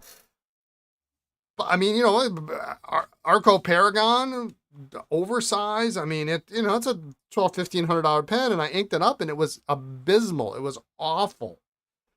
It was like when you spend a lot of money on something, whether it be a pen or something else, and then you get it, and the reality does not meet your expectation. Your heart goes, and that was it. I took it straight over to Linda Kennedy, and she's like, "Yeah, okay, I can fix this."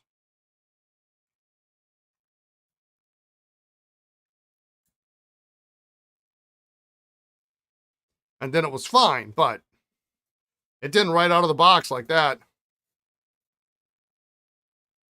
Make sure it doesn't leak, provides a decent writing experience, and doesn't instantly dry up. Much of your requirements for a pen. Yeah, I mean, you know, if we're all honest, you know, and a distant fourth is really pretty.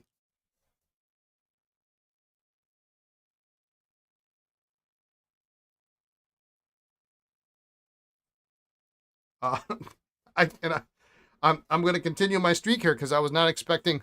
I didn't have high hopes for this one either because I'm not a big Parker Parquet fan. The nibs typically aren't that great. Holy wow. This is a nice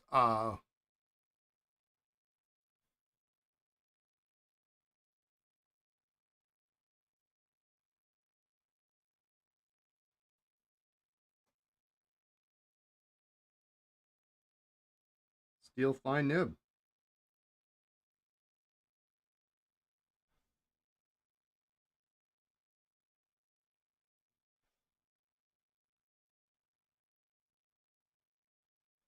Yeah, I mean this is it's going to be a.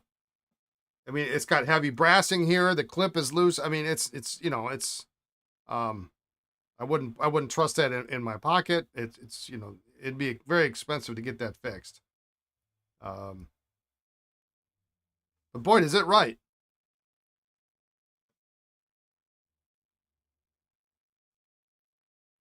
If not a little bit wet even. Uh-oh, someone's here. Hang on. Oh, just you. All right.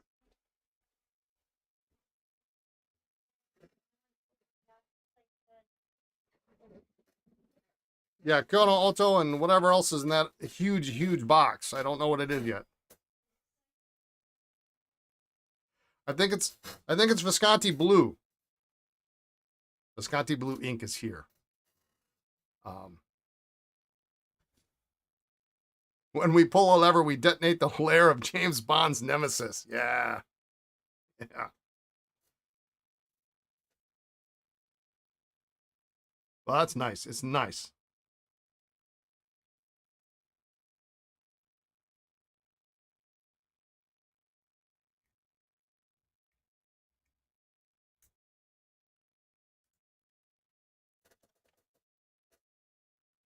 Yeah, I forgot. I think that's what's in this other box. And this other box was huge. And I know it's like, I think we got a back order of Visconti Blue ink, which I've had on order for, I think I ordered it in August. But I didn't order that many bottles of it, so I don't know what else is in the rest of the box. So we'll see. It could be, it's probably more, I'm trying to think what they didn't ship. More Edelstein, maybe.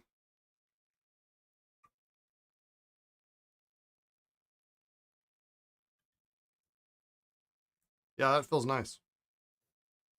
All right, well, we're two for two and just being completely blown away by, and the little cartridge pen was nice too. All right, let's try this guy.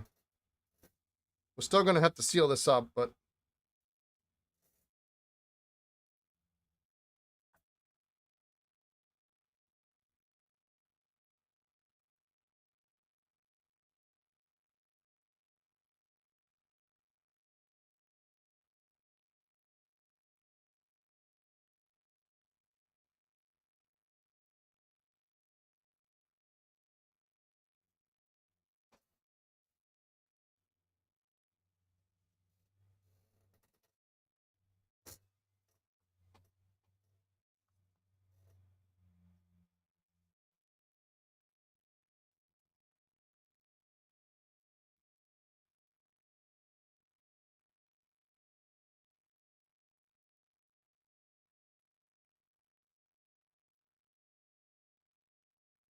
yeah, this is nice.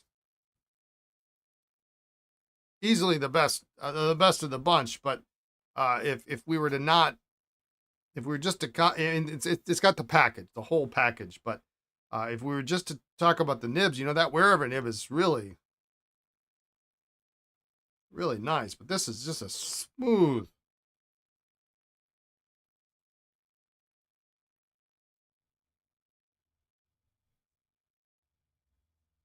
It's going to be a nice writer.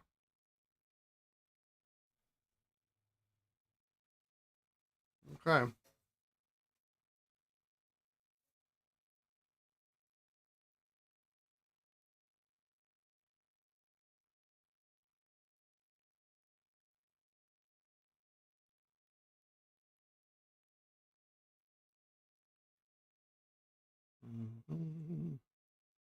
Well, this is why we don't seal it up right away. There we go.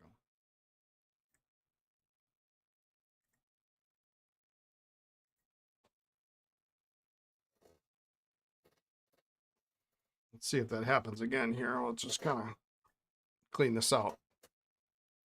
Spring was catching on the.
Yeah, now it seems to be working okay.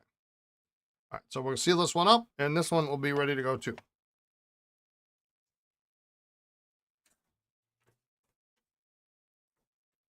Actually, we can do the. We can test the 21.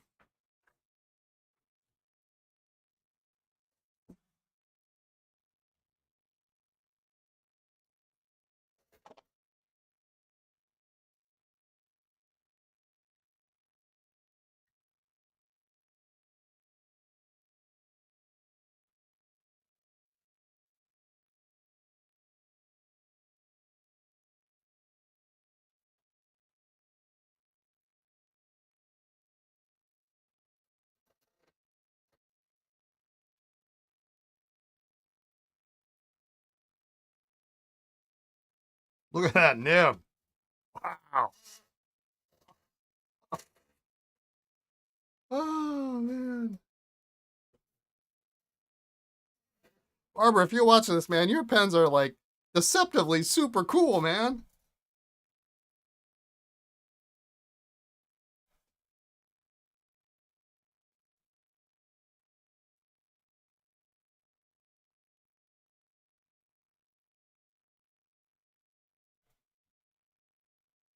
I don't know what to say about that.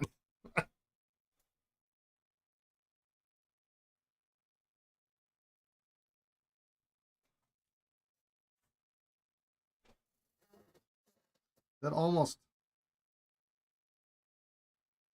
stubbish, maybe.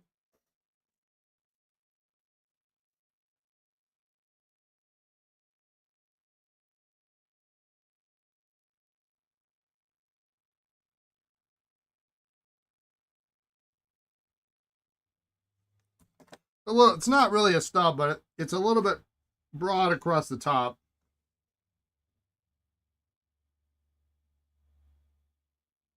I mean, it's really an awesome pen.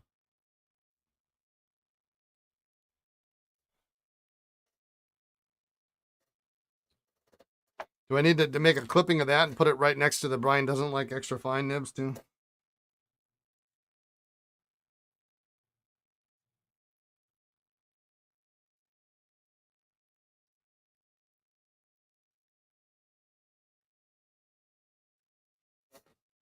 Okay.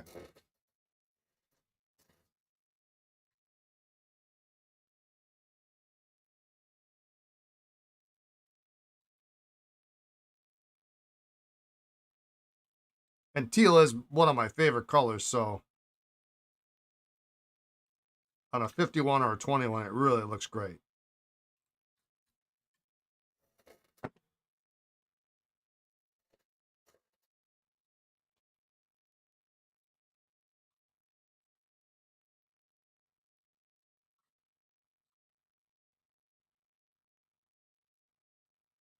And there was a real low bar on the 21 too. We're like, well, if it doesn't work out so well, we just don't repair it. Well, it's they're all really great pens. Just never know. It just goes to show you just never know. It's a shame the Burrows didn't survive, but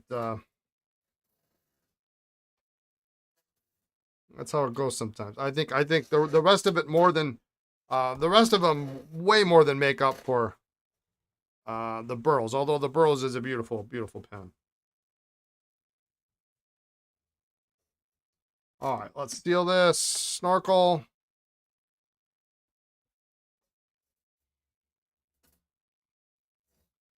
Actually, what I want to do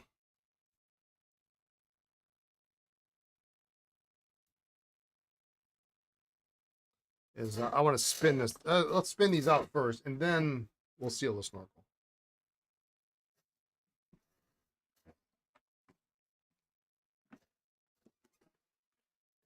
Because if you start applying heat on a snorkel that's got water in it, it's just gonna come out on you. So.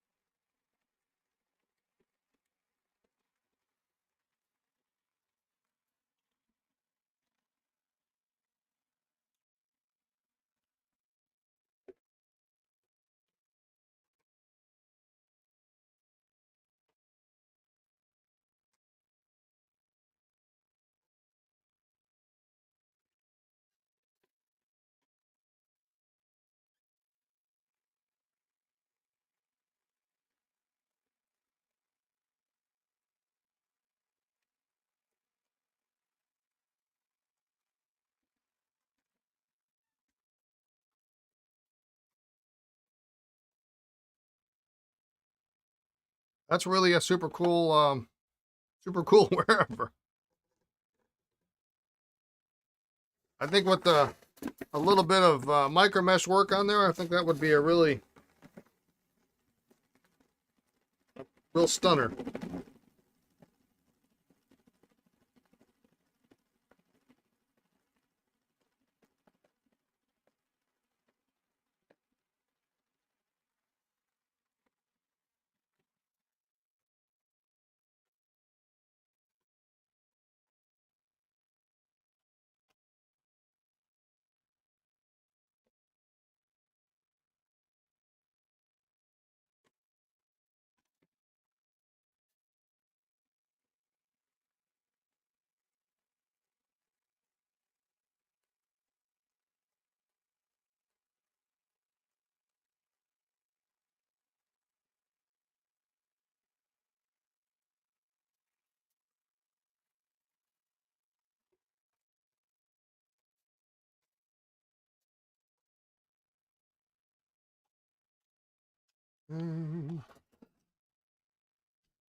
How many wherevers in my collection? I don't know. I used to have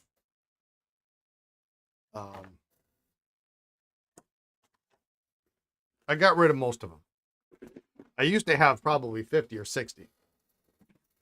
I really like the early pieces, like the pieces from the 30s that you don't really see very often. They have rounded tops, and they're not really balance shaped, but they're a little more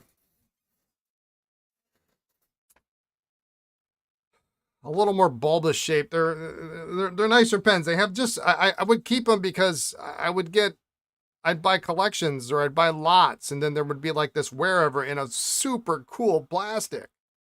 And I go, okay, I can afford to keep it for, and then I would sell, you'd buy 10 pens, I'd sell 3 of them, actually turn a profit, and then the rest of them are free. Well, I can afford to keep that. Um,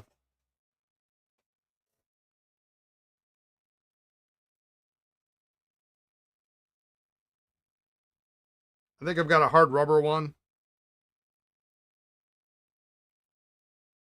And if you've never seen a hard rubber wherever, um, it's not something you normally see.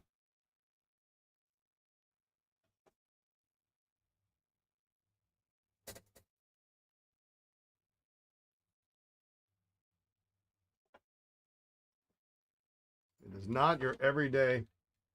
And they made, of course, they made a multitude of different variations of the hard rubber. So if you really wanted to go nuts, um, Gary, you've got 6 wherevers to repair. I mean, I've always said it. I will continue to say it. These 1940s, the Zenith, the Deluxe, those pens really are some of wherever's best efforts ever.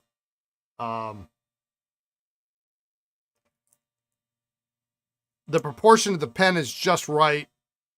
It's kind of like I don't mean to compare it to the Aura Optima. It's not in the same league, but the Optima to me has always been one of the most proportionally perfect pens that there is. It's the right girth, it's the right length, it's the right size, it posts well, you know.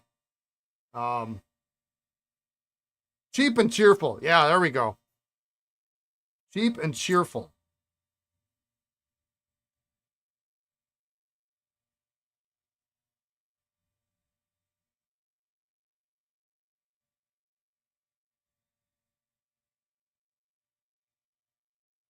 And they made, like I say, they made 14 karat versions. So you could have a collection of 14 karat nibbed wherevers, and it actually wouldn't be. I mean, there are worse things to collect.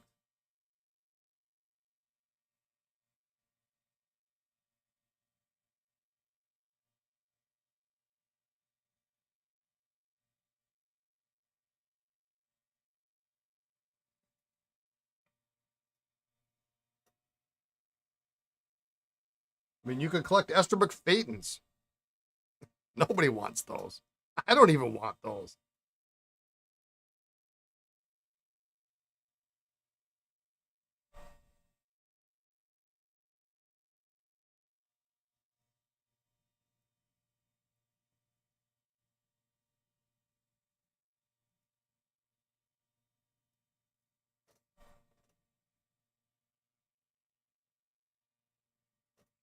Or Esterbrook CX100s.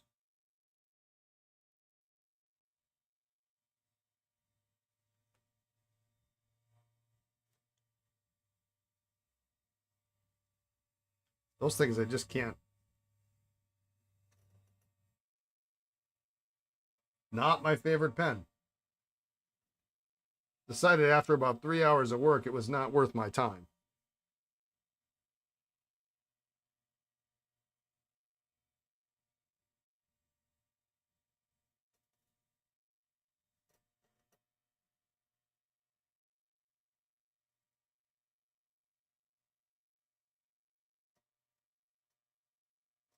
So you could do worse.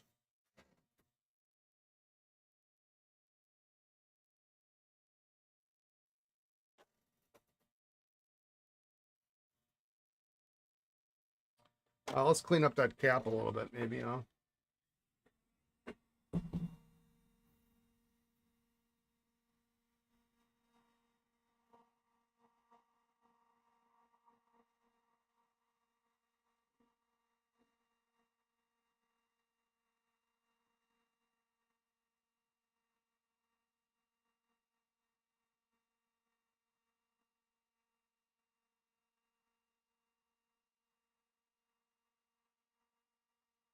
I didn't even notice that there's actually, this is actually pretty cool.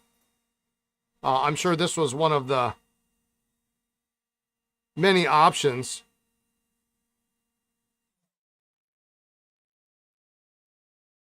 It's hard to see with all the glare, but the owner's name is engraved down the clip.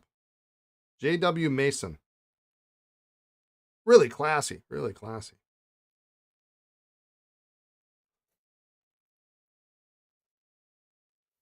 Oops.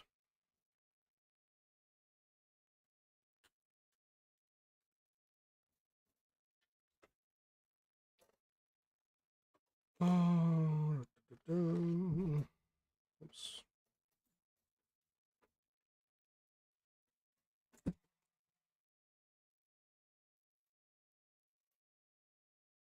Lisa owns one wherever.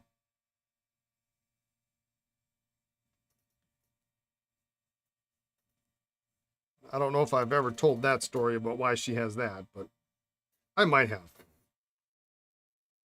She has a wherever because I gave her one.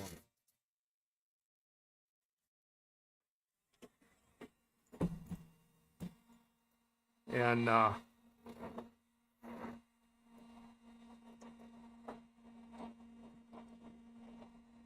the long and short of it is, when we were first dating and we were talking about wherevers and the fact that I actually had more wherevers than one human being should probably admit,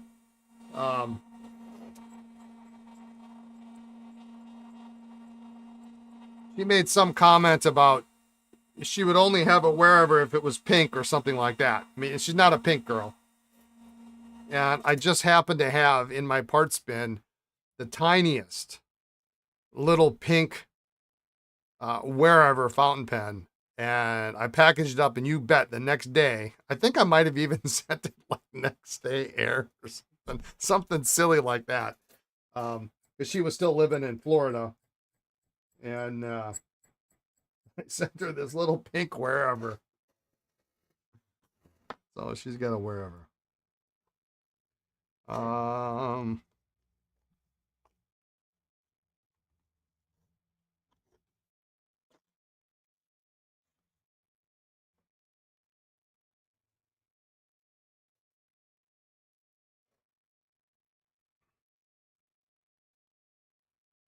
Just going to do a little spot cleaning on this cap here.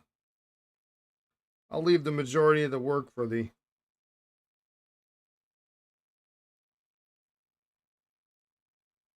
owner.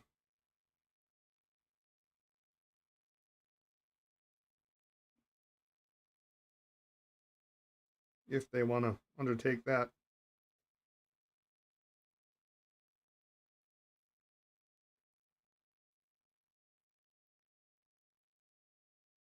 Yeah, I've seen the engravings on the gold part of the Sentinel cap band, but I don't think I've ever seen them on the clip, and I'm sure that was a standard option, but maybe not the most popular one.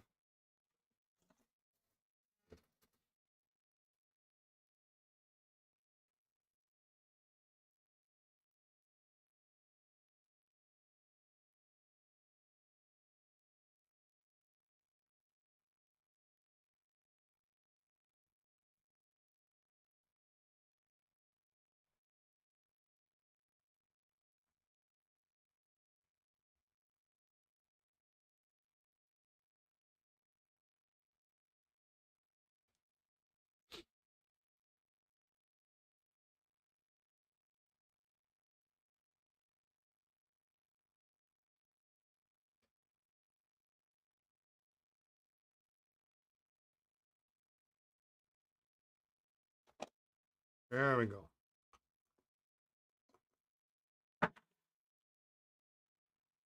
All right, those are done.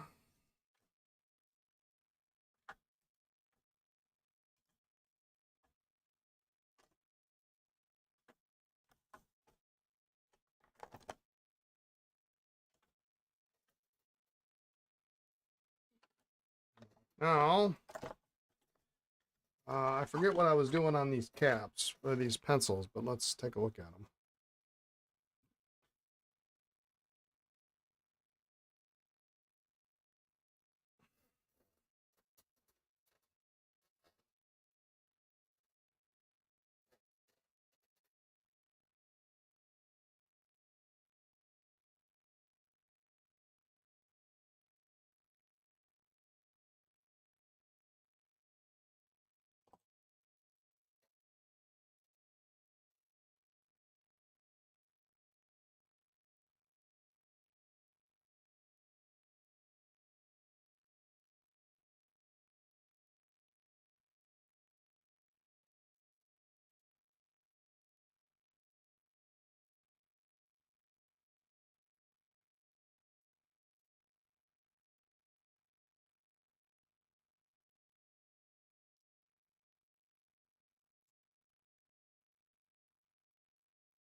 Just want to make sure.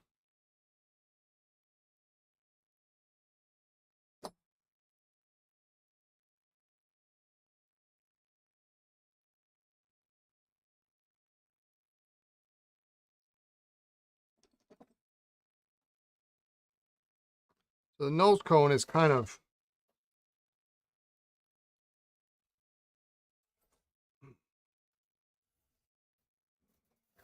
bent, which is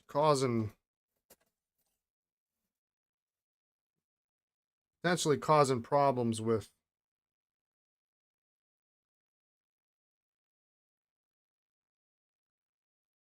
the lead. So this is one of those good uses for, you've got this is a dental pick that both ends of the pick broke off, but it's conical. So it's really good for ballpoint and pencil nose cones and making sure they're straight.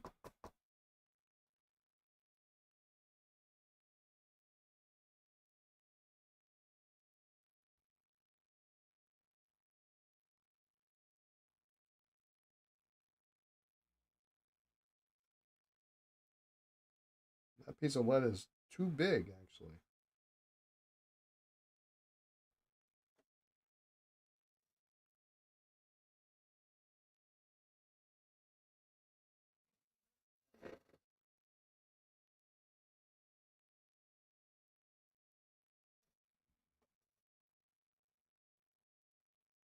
That's better.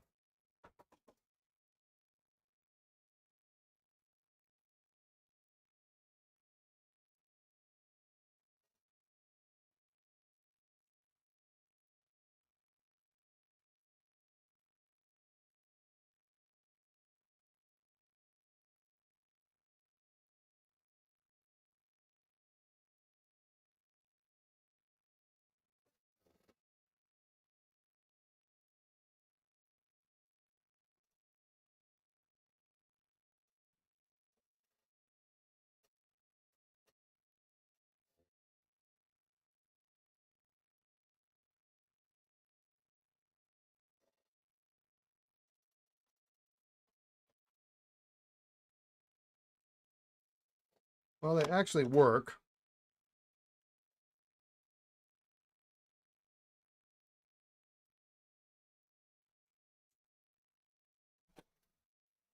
I think I'm just going to clean them up here, and I think that's as good as it's going to get.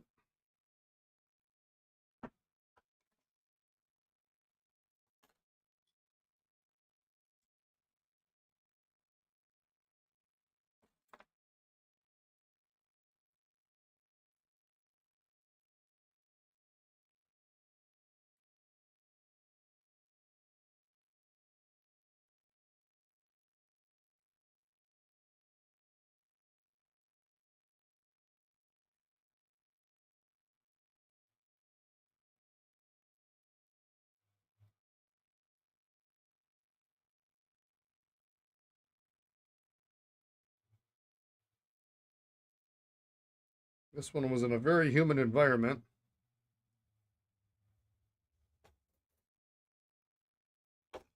As expected, most of these are, they have a lot of brassing.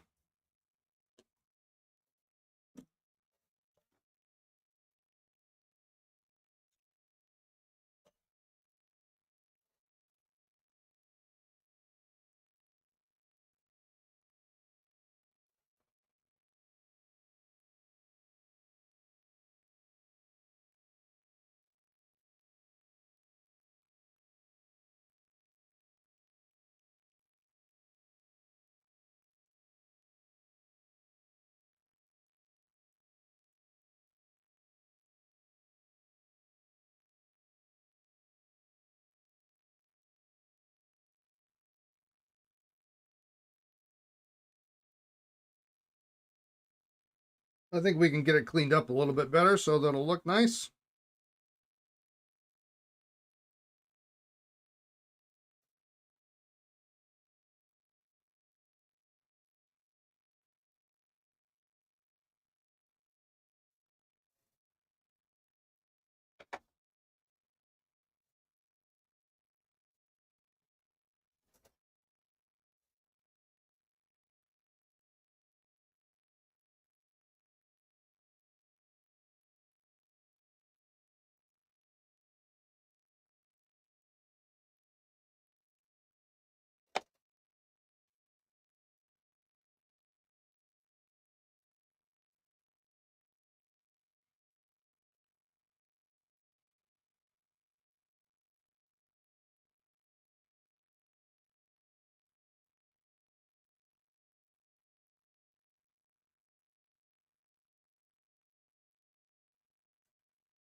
4:45 already. Holy smokes. Time flies when you're having fun.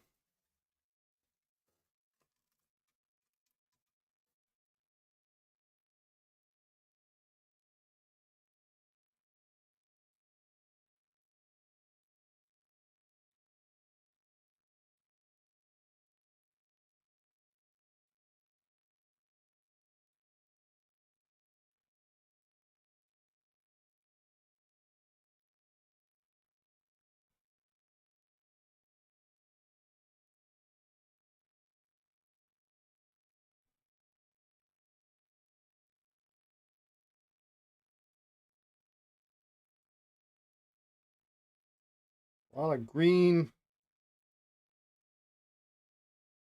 I don't know what the official term is for it. Stuff.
One of these days I'll get my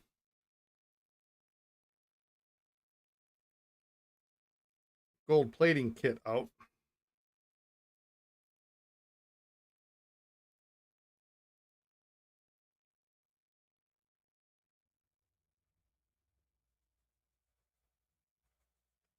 I haven't played with that in years.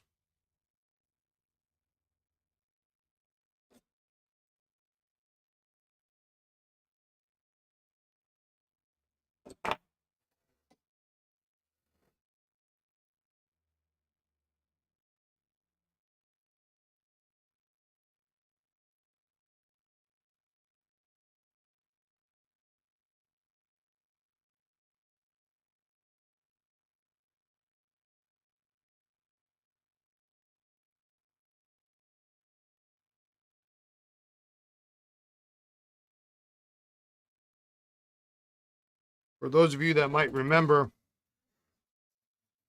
John Hall, rest in peace, brother. Was very helpful and is very talented in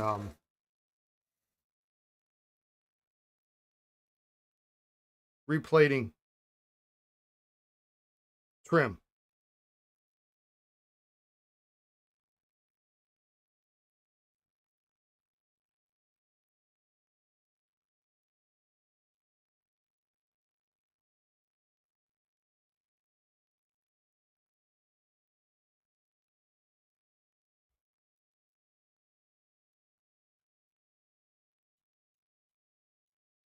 What a fun guy too. Used to have the table behind us at or next to us at a couple shows. You'd look at him and go, "What is that dude doing at a pen show? He didn't look like he should be at a pen show." And he's one of the most knowledgeable guys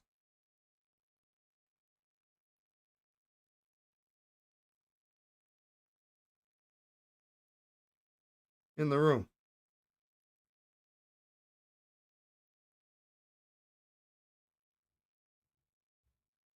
Loved Victorian pencils.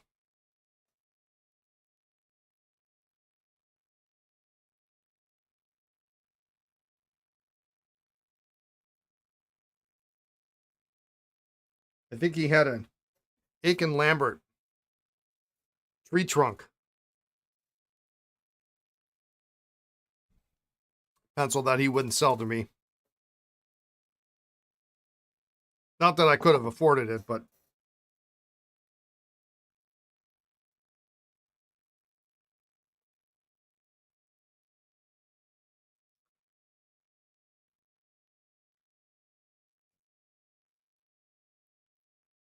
I'd see him and be like, hey, you still got that aching? Yep.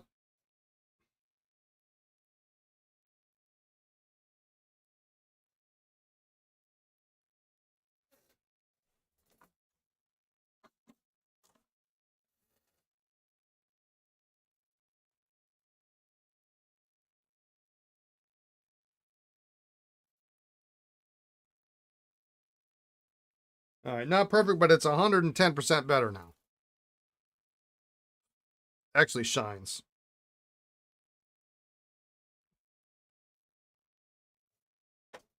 Let's see.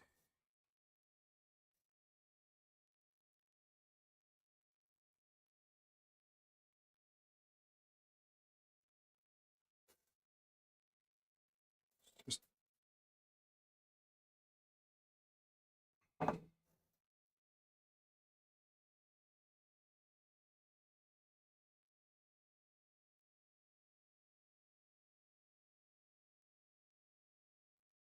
see if I can clean up this nose cone a little bit more, and then we're done on this guy.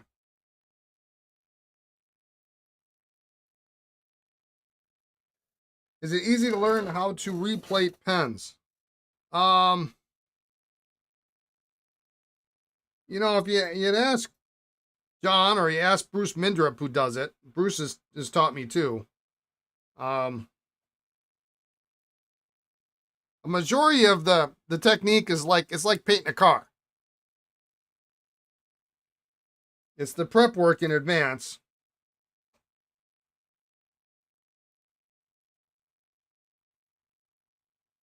I never had a ton of time to figure it out.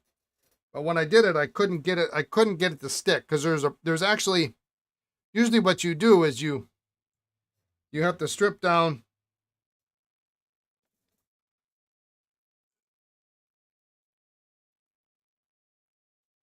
the existing plating, or in this case it's gold fill, down to the base metal, replate with nickel, and then you plate with gold, and that gives you kind of the look you're looking for. Now, of course, it's plate, so if you polish it too much or too hard, it's gonna come right off. It's not like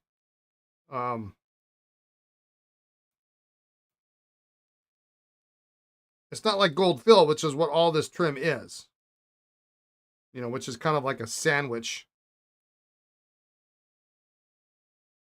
as opposed to a base metal that's plated. But I mean, it's the best we can do. I could never seem to get the mixture right, but then to be honest, I never really had that much time. I was too busy trying to run 2 stores. I get the concept, but it's all in the voltage and how clean the surface is. And my test subject was perhaps the most difficult project in the world was an Aiken Lambert basket weave filigree that I had removed from the barrel. It's maybe not the easiest thing to start with.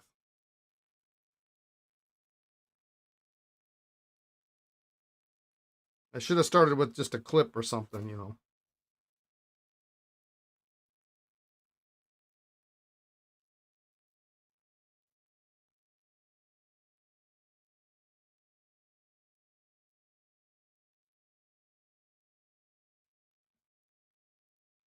I don't know if Bruce still does it or not, but he used to do it at shows.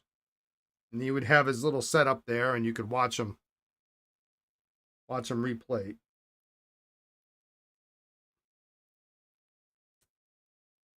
And he did a heck of a job too.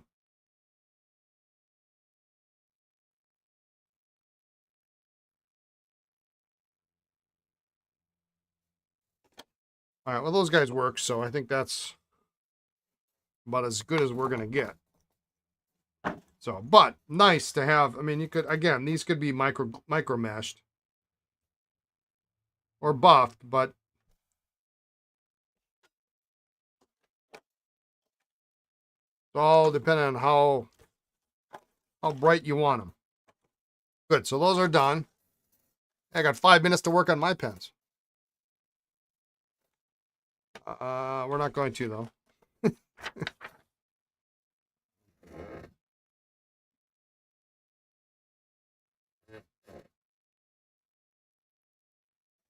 The shell shapers are good looking. Yeah, the ebonized pearl, yeah.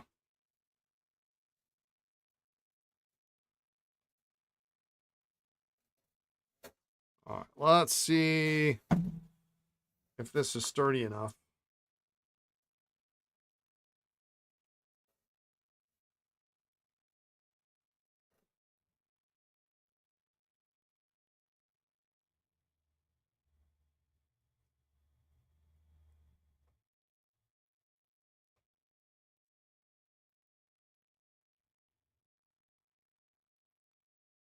Yeah, that seems good.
Yeah, I just added an ebonized pearl to my collection. Was it just a couple months ago? I restored it here on the stream.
So don't need that.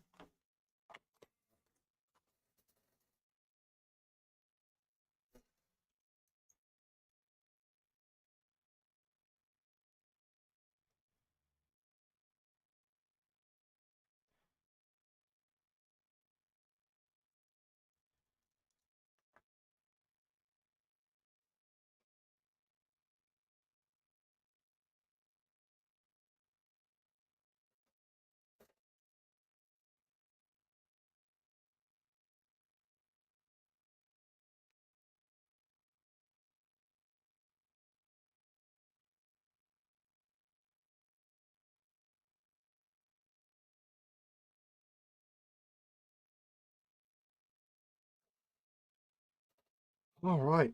This guy can go back together today.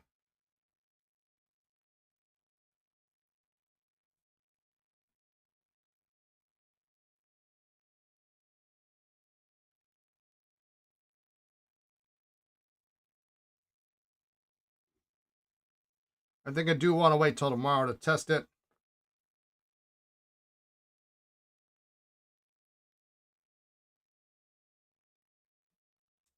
And seal it up just so that that diaphragm has a little bit extra time to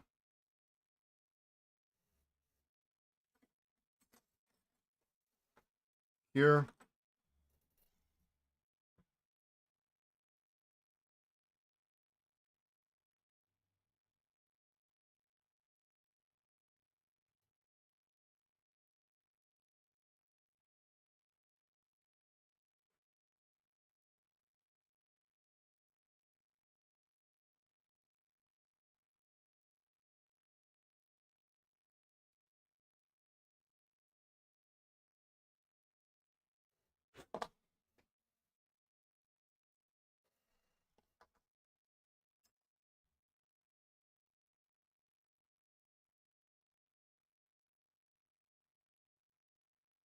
Oh, we missed.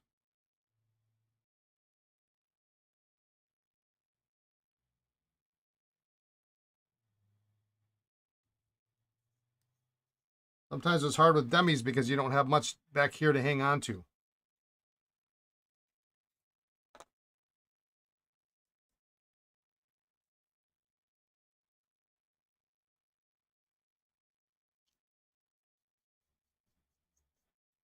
Or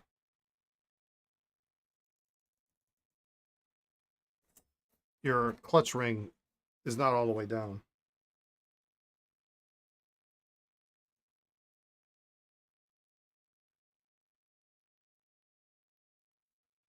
All right.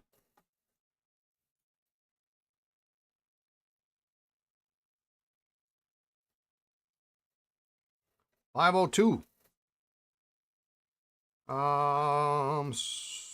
These are good. I'm not going to test them because the nibs are not good anyway. I mean, they're not. Pens are way better than they were when we started. All right. So these are done. These can go home.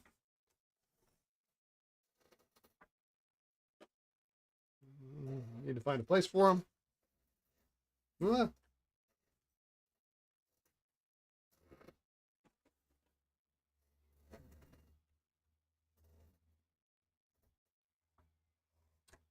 know what I'm going to do? I'm going to sack this one up.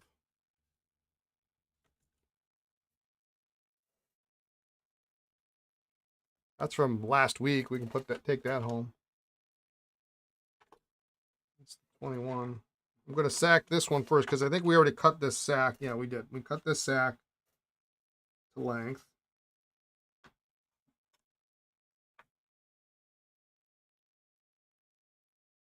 Did we cut that?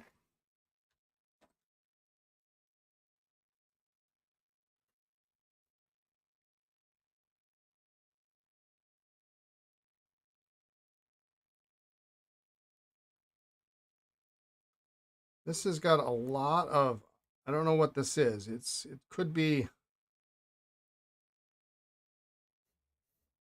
looks like it might be like super glue. I don't know if they tried to super glue this cap band on. I don't see it.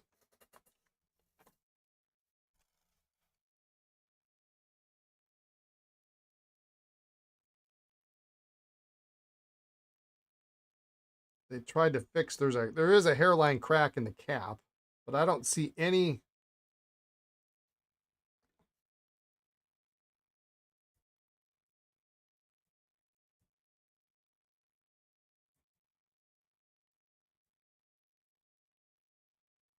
Any of this material inside. I wonder if naphtha will take that off, but I don't know how that's going to react to hard rubber. This guy's not quite ready, I don't think.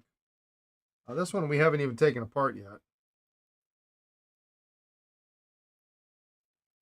It sure needs some help. Chasing's almost basically blown on this.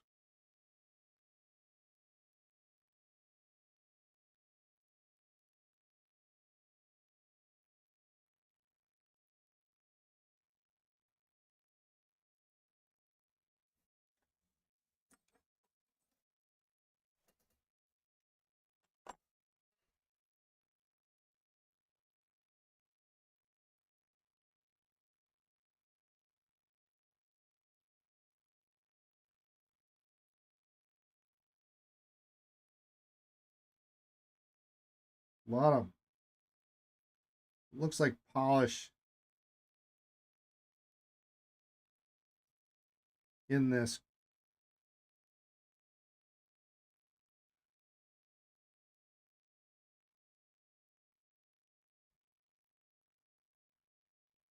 Lock ring here.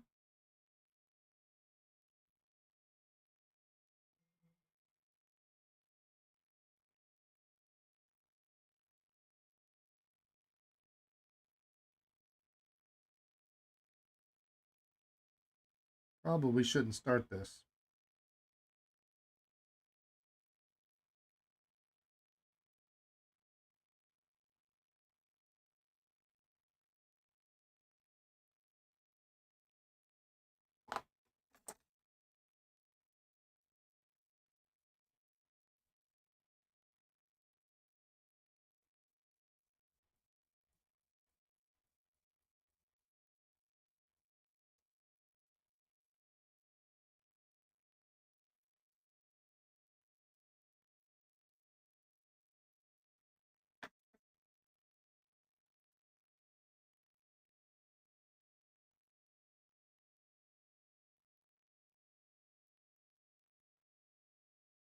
It's kind of a nice number 4 size Conklin.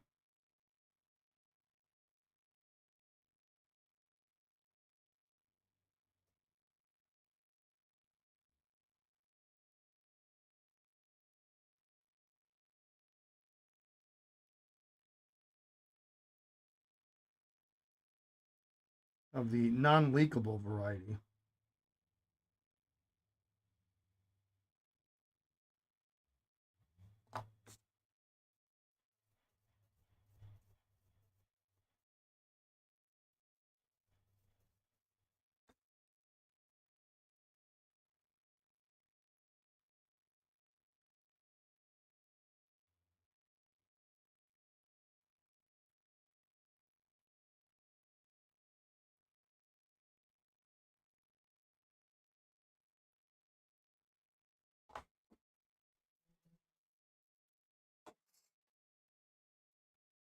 Really nice patina on the nib, though. This is the kind of patina, like, you know, you can keep this.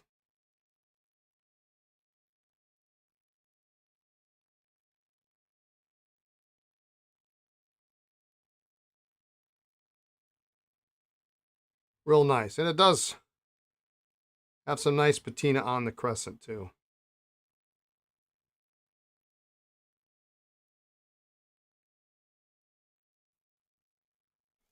Well, we got, it's kind of sad that this only came out part way, but if we can get the other part out, then we can maybe glue it back together. But we got to get it out in order to put the clip in. So the other option is not a great option. Is to pick the thing out piece by piece and break it off. But that's not a great idea on a 100-plus-year-old pen.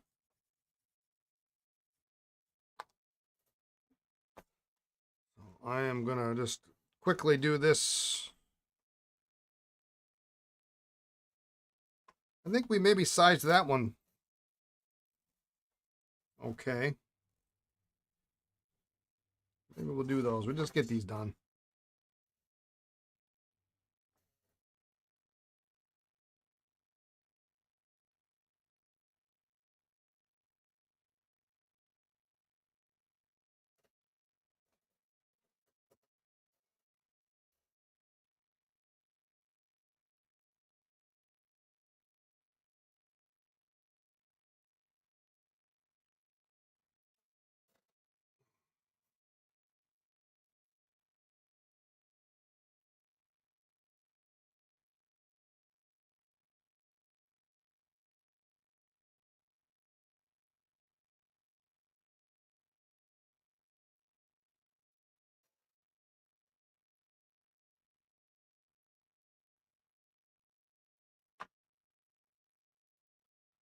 That's this one. The cap cleaned up pretty nice. Probably could do a little bit more work on it.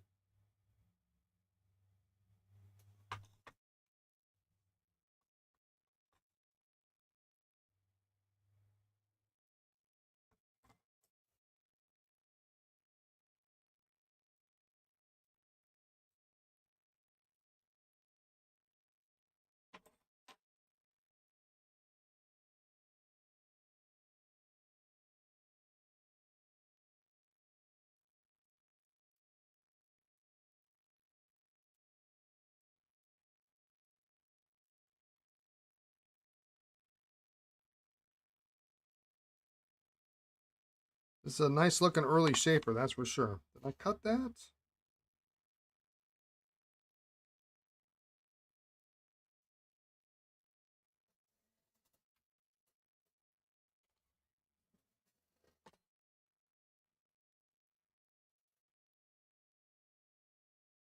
No, I did not cut that.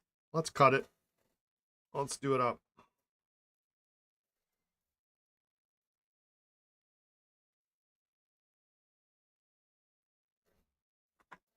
I don't actually have to cut it very much because it actually fits in the length of the barrel, but I usually cut them just a little bit shorter anyway.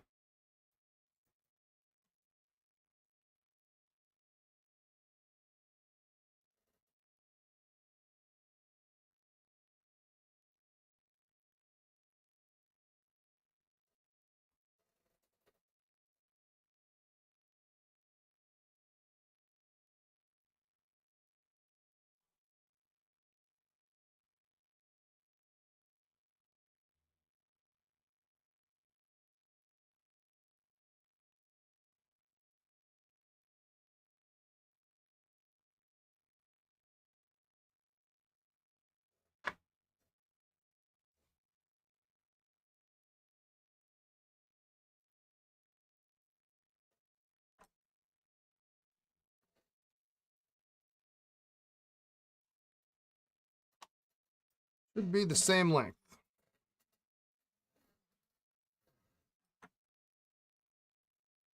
So technically, it was kind of like that because that was about how far I had. But just to be safe, we're only cutting off that little bit.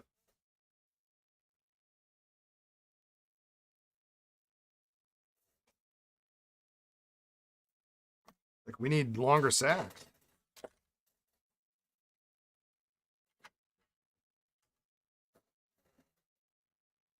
We're still going to work on cleaning up this body, I think, um, tomorrow or whenever we get back to it.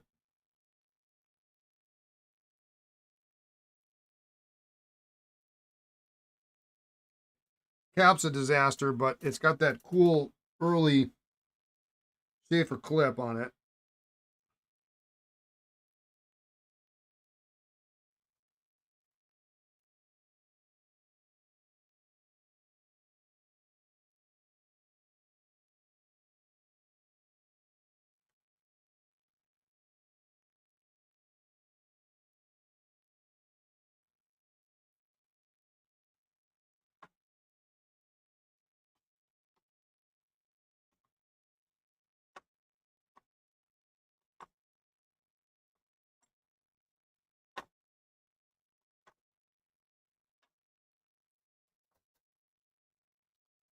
And I'm going to do what we say here at the shop. I'm going to assume the close. I'm going to assume we're going to be able to get this, make something happen with this 4NL.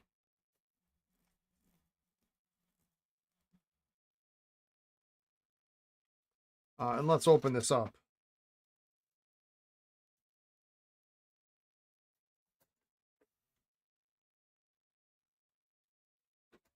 And then I think we're done for today.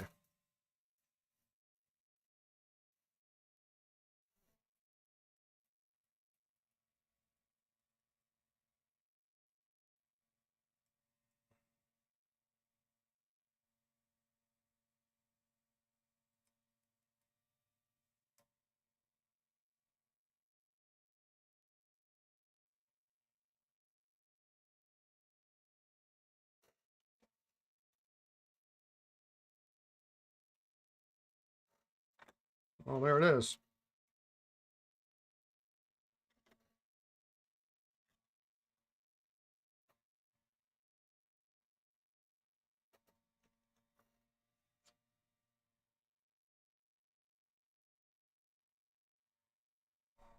I probably cleaned that before. I have to check back and see, but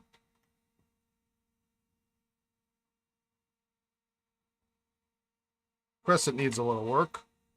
All right, so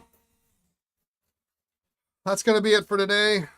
Tomorrow we'll reassemble these guys. I'll continue to figure out what I'm going to do with this cap. We can even start on this.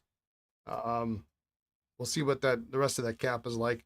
We got to test this guy, and then that's good to go. We can test the 51 Vac Demi here, and then seal it up, and then that's ready to go. And what else do we got? Anything else? Nothing else. Oh, I've got that Lucky Curve. Let's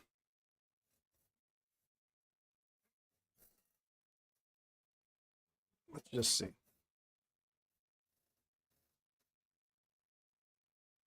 This has been sitting in the water forever.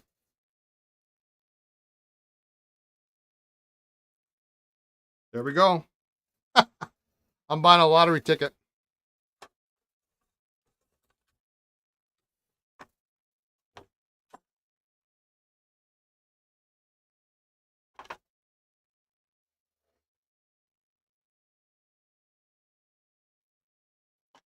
Funny enough, that sack is actually pliable. This is a long-term project. Aiken magic pencil that's combo, actually, that I need to disassemble, but that is beyond my scope of repair. So tomorrow we'll work on this guy here. We'll clean this up. I got a beautiful base for it. I'm gonna have to come up with something else. We got no shortage of pens here to fix. I am exceptionally happy with today's progress. So I'm going to stop there. I actually have some product to check in. So if you've been looking for, or if you're interested in Kyoto Auto inks, Visconti Blue, I am almost certain is in one of those boxes. It is one of my favorite inks. It's very similar to Sailor Blue. It kind of has a nice dark blue color. It's not purpley like Aurora Blue is. So that's I'm pretty certain that's in that batch. So I'm excited about that. But I don't know. The box is big. It's a big box. So I didn't know I had anything else on back order. We'll see what it is. So other than that, tomorrow's the last day before Turkey Day. So I'll see what else we can come up with. All right. So thanks a lot for everybody for joining, tuning in. Have a good rest of your evening, afternoon, morning, wherever you are in the world. Be kind, be well, and we'll catch you tomorrow, all right? Take care, everyone. Bye.